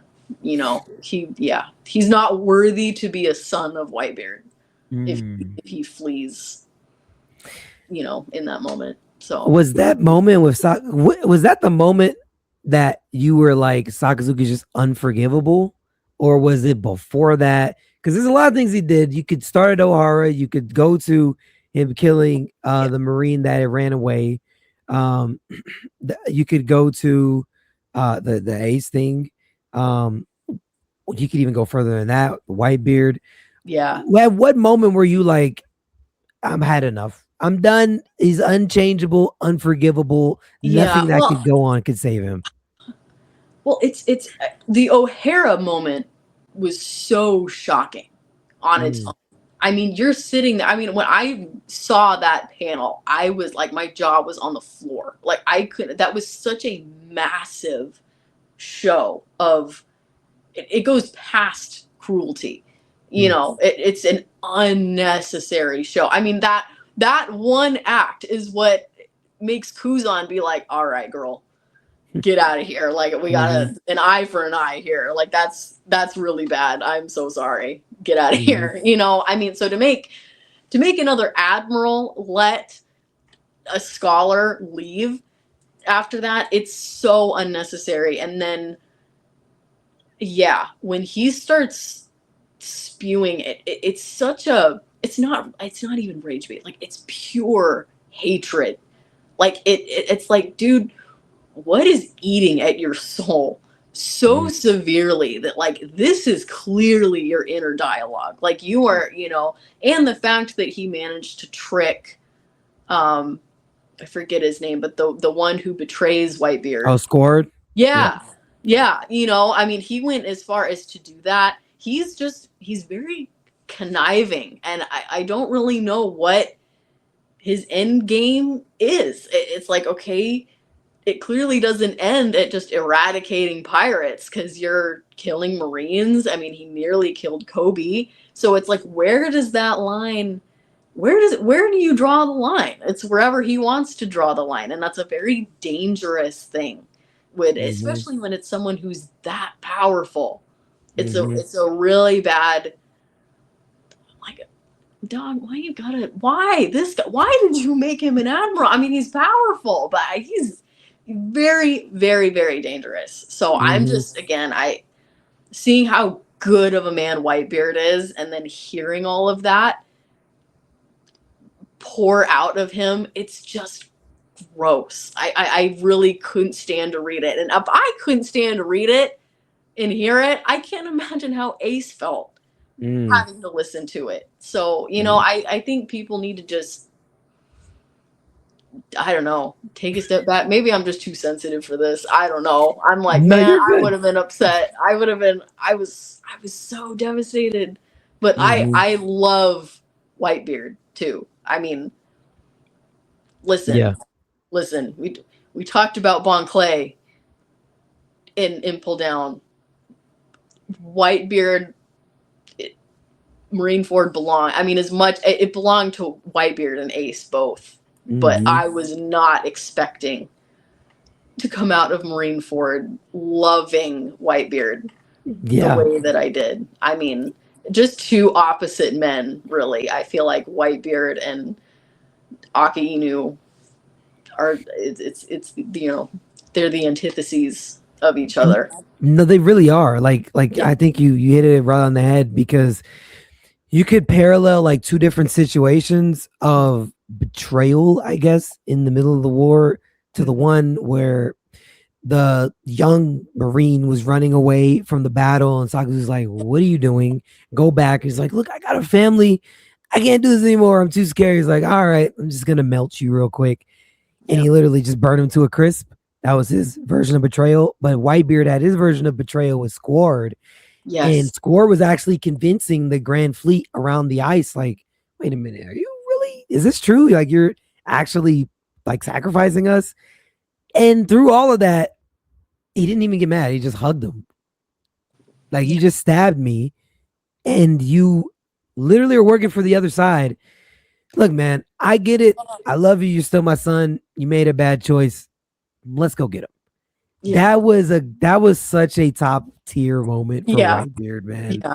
Yeah. I was like, oh, Seriously. that is a father. That is a father and a good man. I mean, Hmm.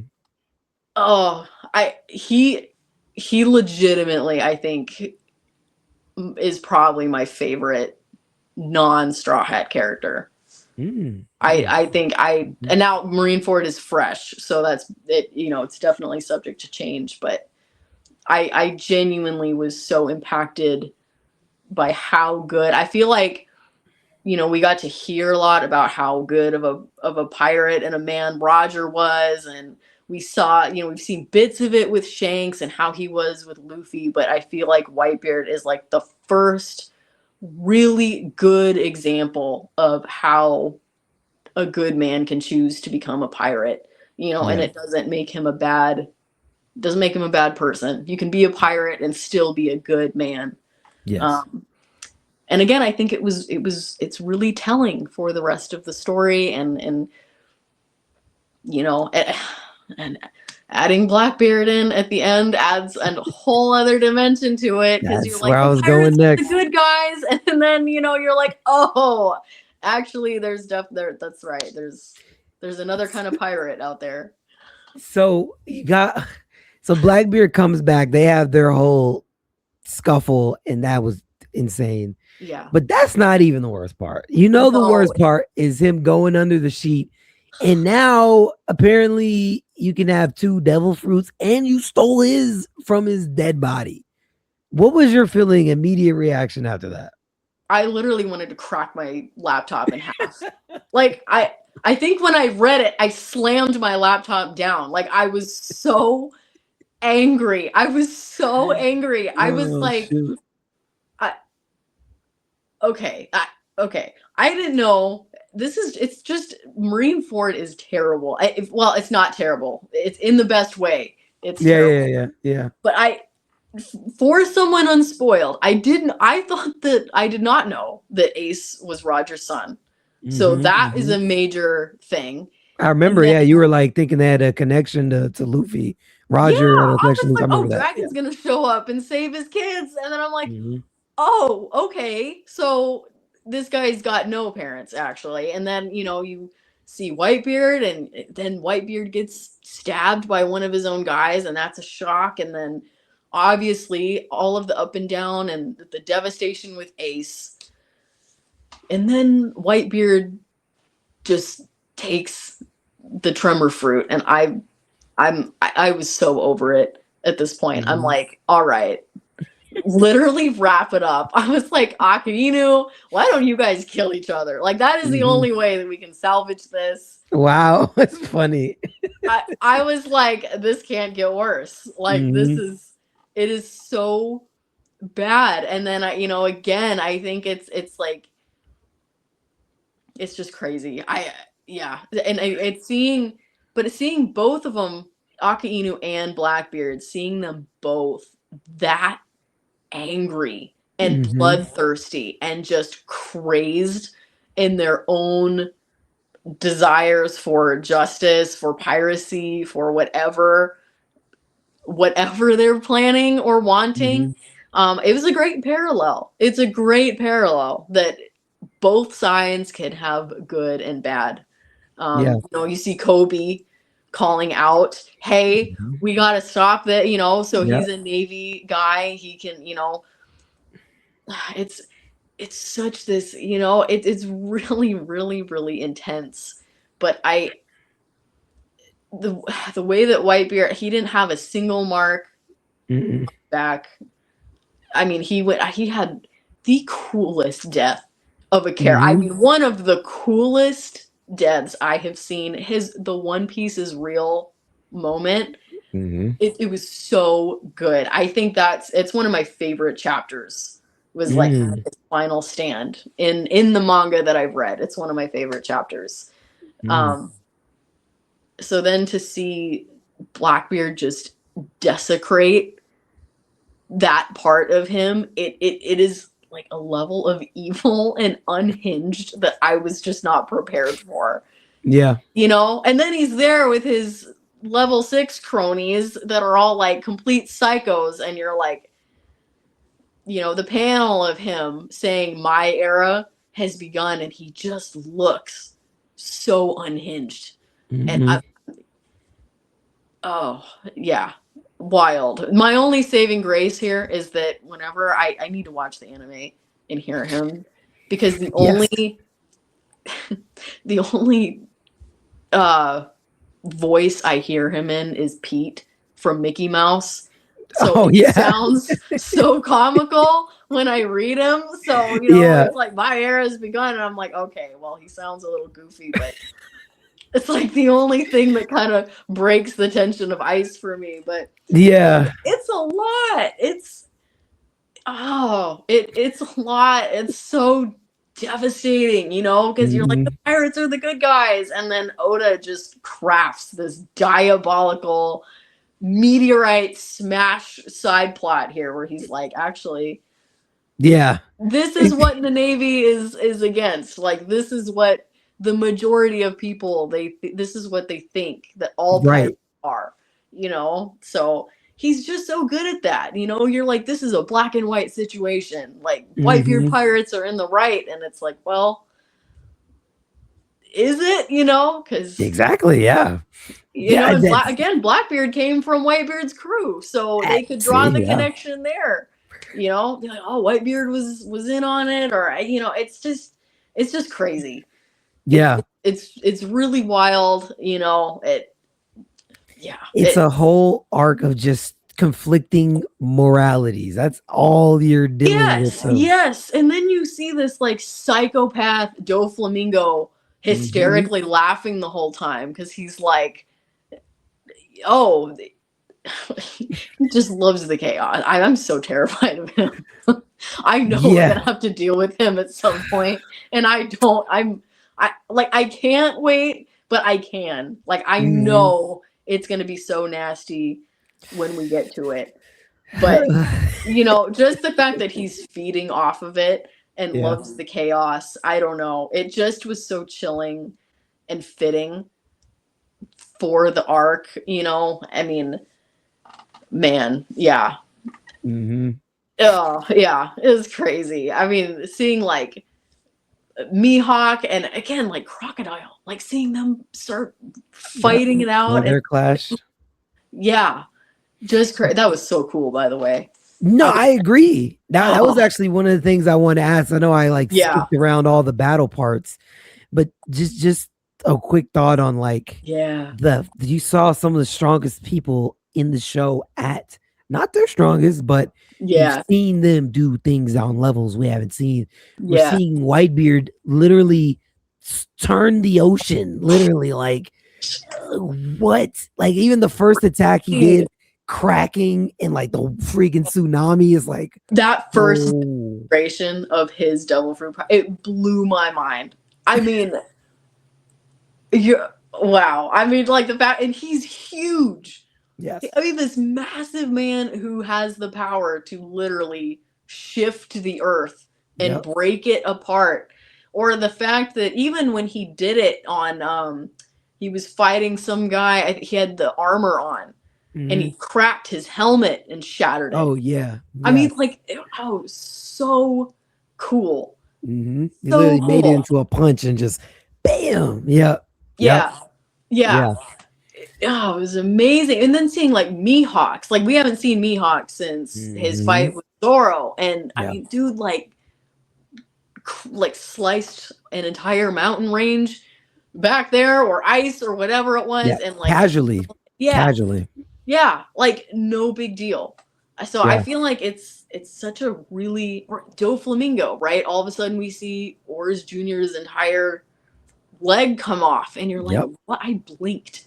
I didn't even realize what happened. I was reading and I'm like, wait a minute, where did his leg go? I had to go back. And I'm like, okay. Yeah. We've got limbs and mountaintops flying everywhere. In like, I mean, just a massive conglomeration of powerhouses. But yeah. And then you had Shanks pulled. Just like, what did you think when Shanks pulled up? Like of all people, man, I know people glaze it, but it's so deserved. I was so excited. I was, I've been waiting to see this guy again for so long, and I don't know. He just gets there, and you're like, okay. Yep, it's that piece now. Yeah. He didn't even need to say it, and I was like, okay, like he's here. And I like how literally once he gets there, like Mihawk's like, I'm out of here. Blackbeard's like, I'm packing up. Like no one's like, I did not sign up to fight this guy. Like literally, I'm good. I'm good. I'm going to go home. Ate enough. See ya.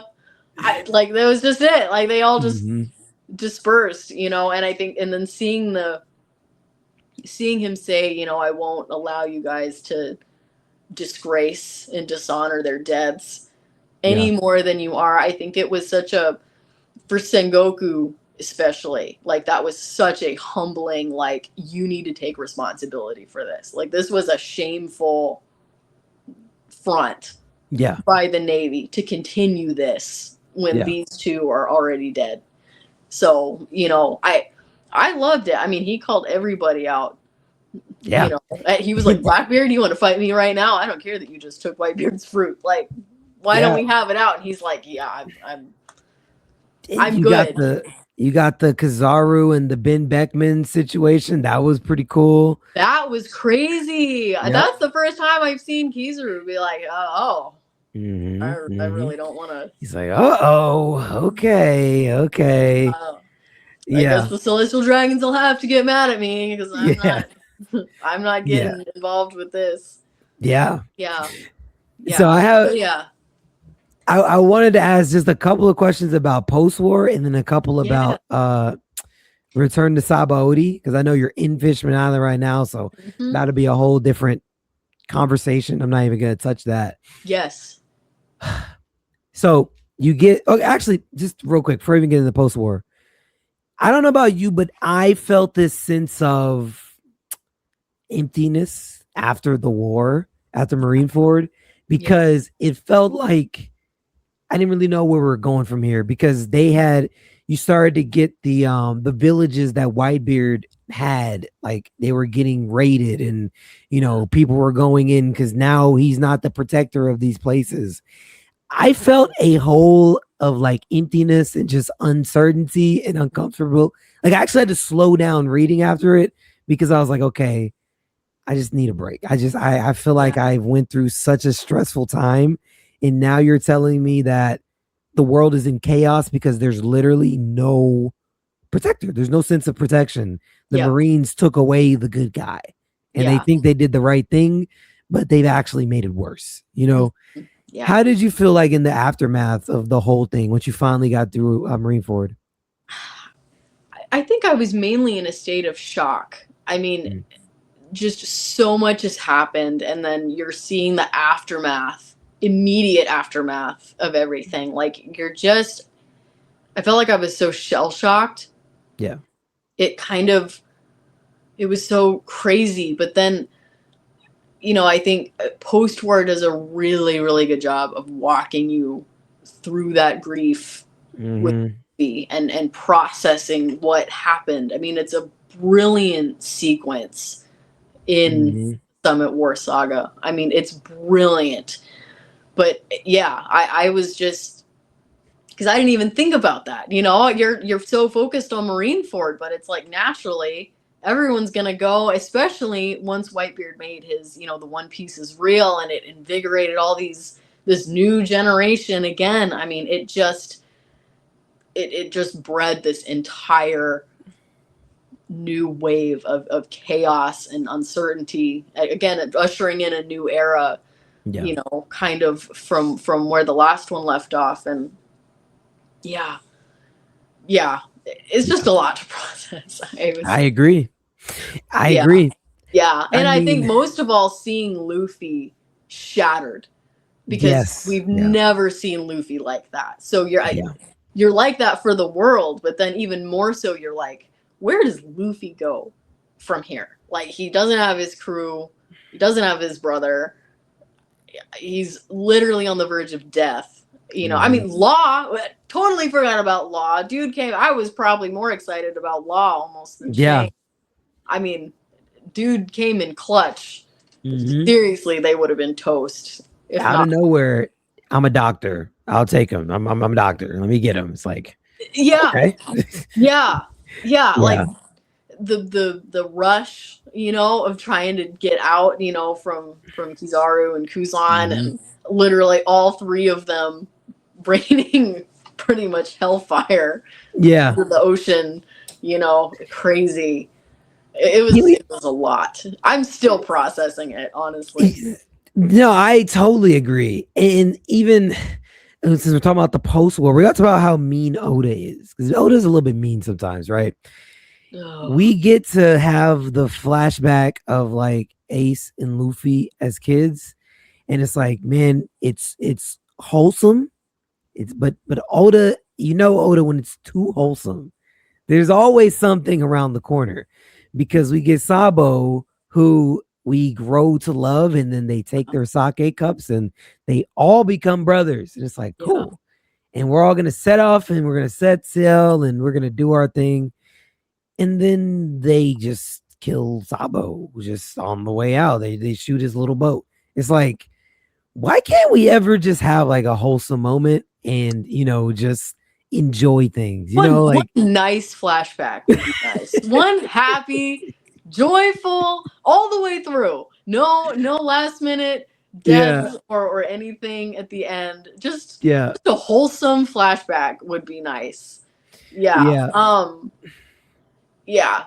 Sabo's death was bad enough, but then it's oh, I mean, just yeah, like it you don't see hardly anything of Luffy's past. Like, it's been so quiet and hush hush, and it just gives you a whole new perspective of how he was, even in my opinion, with like Nami and like not needing to hear her backstory. Like, he's like, I have my stuff I don't want to talk about. Like, I'm not gonna hear someone else's story unless they want to share it with me. And I just, it makes sense. Like, it just clicks. You know, he's like, you don't need to tell me anything you don't want to. Like, I understand. You know, and especially with loss, he understands. It's not just him being this optimistic kid. Like, he genuinely is coming from a place of genuine grief and understanding. And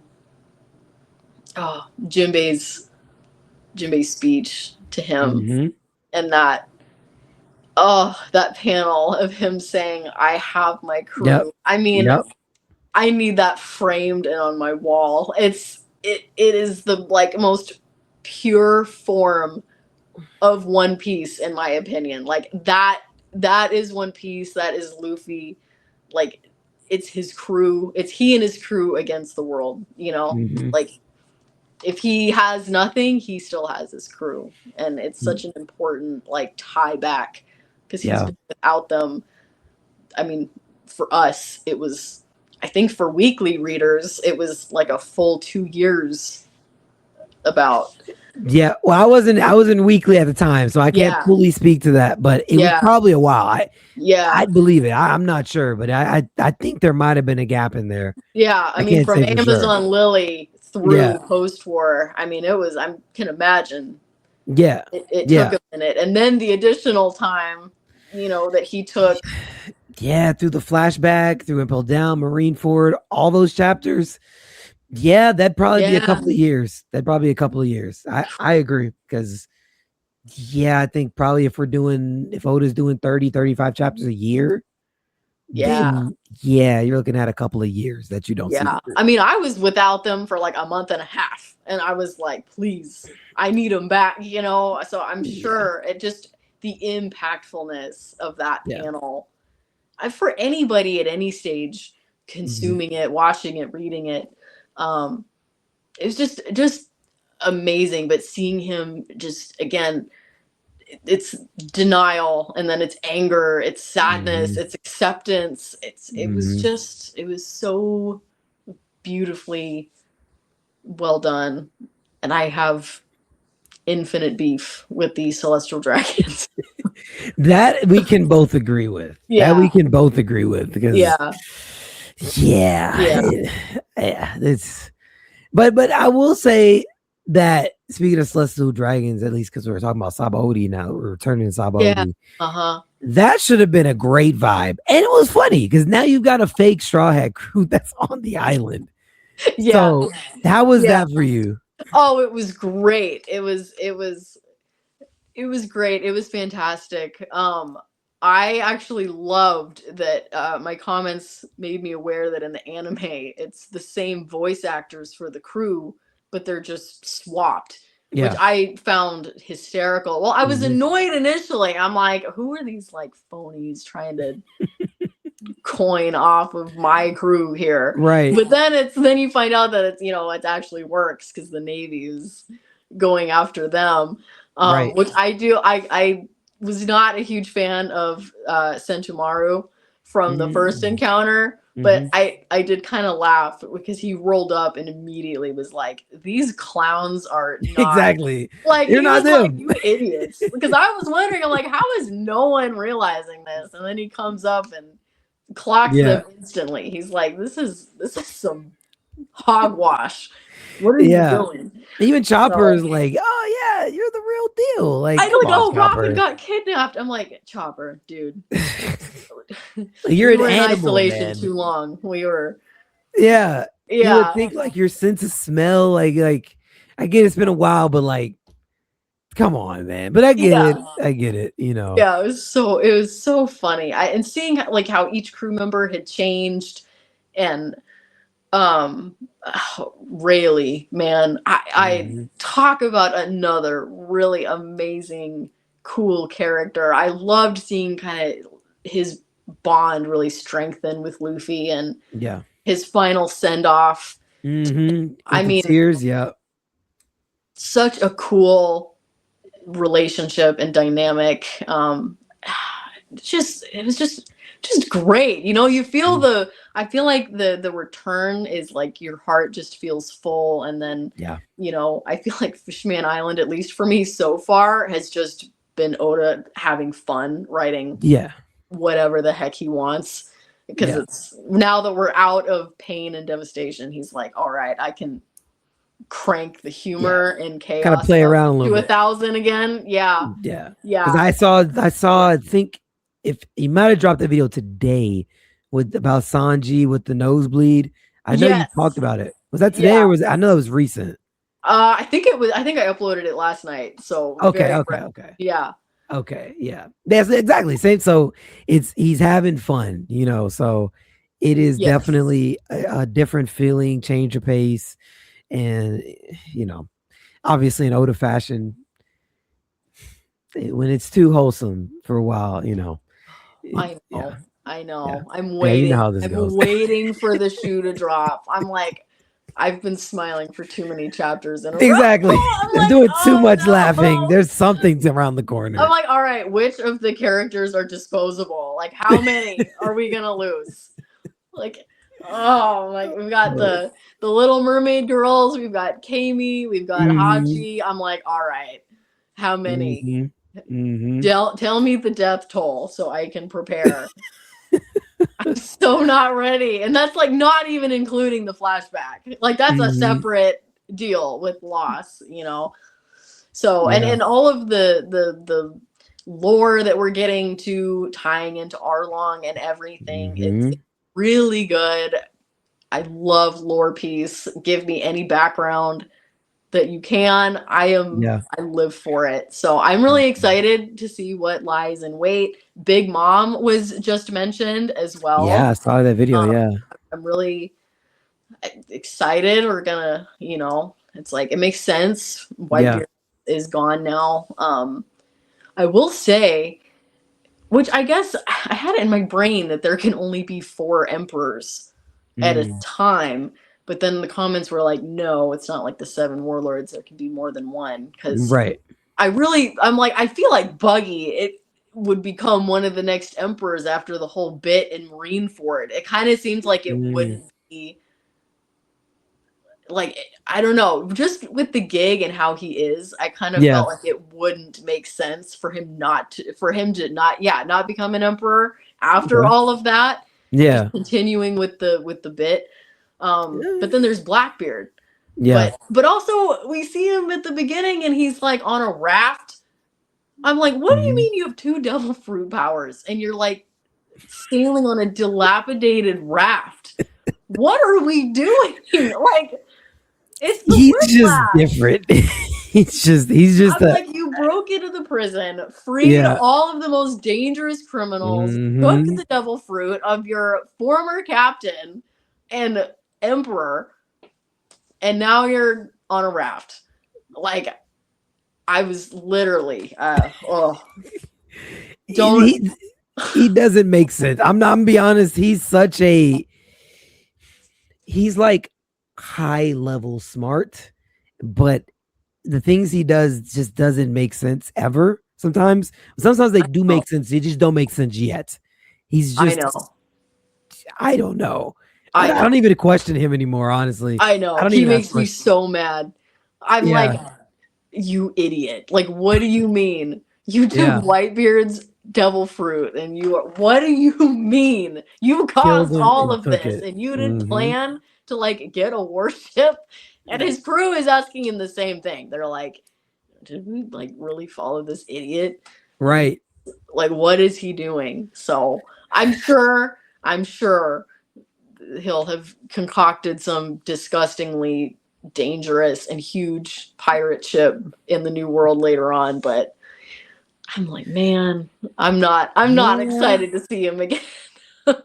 I will say this, especially you know, with where you are in Fishman Island, I am interested to see how you end up liking it, because I think you'll like it more than other people, because it's it was okay for me, Uh-huh. but a lot of people have it ranked at the bottom of A their lot list. of people A don't lot of like people. it. I'm A lot of people. shocked. I'm really enjoying it so far. I mean, But I think I'm starting to understand like what you like about one, and you kind of hit yeah, it because you said you like the backstories and the lore and like just learning more of like world building aspects. yeah. That's why I think this is probably gonna rival Skypiea for you. I really feel like that, A honestly. lot of people say that this is going to be up with Skypiea, which is a Mhm. those are massive shoes to fill because Yeah, I adore Skypiea like yeah, on a massive level still. Um but it is very reminiscent of yeah, Skypiea for me. So yeah, I can see why people are saying that, but yeah, yeah. I'm really enjoying it. A lot of people were like, "Oh, the first two arcs, you know, post time skip suck, but then it gets way better." And I'm enjoying yeah. I wouldn't. I I just can't wait to get to the next one because especially the stuff that we said today. Yeah. It's like, who I want to see what you say then. Mhm. But I don't think I do think that the one you're gonna get to next is better than the one you're in my opinion. But I don't think you'll see it that way. I think you'll love this one, and I think the next one you might rank it a little bit lower, but I don't think you're gonna dislike it because I enjoy it. I enjoy it. You Interesting. know. So, but I honestly, I don't really know what to expect because you Yeah. see things through a different lens. So, Yeah, you yeah, for know, sure. It's just nice. You know, I don't know. All of the arcs I love all the arcs. I mean, I yeah, can find something to love about each arc a yeah, thousand percent. You know, it's just a great story. I love yeah. seeing what Oda concocts and how his brain works. And I can never predict how his brain works. And that's what Mm, makes it fun and also terrifying to read because it's for like sure. what mood is the next page going to be, you know? But it's it's great. A lot of people have said that post time skip is, you know, it's a lot of lore, a lot of just it gets Mhm. really hype and story driven. You know, first bit was kind of meeting the crew and getting the crew, and now we're really in it in the new world. Yeah. So I'm excited. I'm really Awesome. excited. Yeah. Well, I have one final question for you. This is actually requested from a podcast member that I have because they were Oh, like, "Yo, you gotta ask Cheddar this." So okay. I'm and excited. it's not super complex. We just wanted to know what your thought on hockey was, like just in general. Like, how do you Oh, like it as far as a power system? And oh, yeah, I love it. I think it's so creative. I thought that it blew my mind like what Rayleigh was doing. Like I was like, yeah, what is his devil fruit power? So the fact that and it's so creative, the fact that some individuals can have different levels and grips with it. You know, yeah, the fact that Luffy really, I mean, he displayed his we got the first like major bit of it, I feel like, in Amazon Lily, but yeah. really cool and seeing how his training with it paid off Mm-hmm. after the time skip, you know, he's like shot the glare at Mm-hmm. the Mm-hmm. fake Luffy and like that Yeah. was it, you know. So just so cool. Yeah, super cool. I'm excited to learn more about it for sure. Awesome. Okay. Well, Cheddar, I appreciate you for joining the podcast again. Appreciate your time. This was a long one, but it was very insightful. And yeah, one of my favorite sections of like pre-time skip One Piece. Oh, So hopefully, yeah, hopefully a lot of people got value out of it. If you did, you can obviously subscribe here, subscribe on Cheddar's page if you don't already here on YouTube and on Instagram and TikTok. She's super active on both platforms. So go find her on those. Go show love, like all the good stuff. Follow for more updates from her as she goes through her One Piece journey. And yeah, we'll see you guys on the next episode.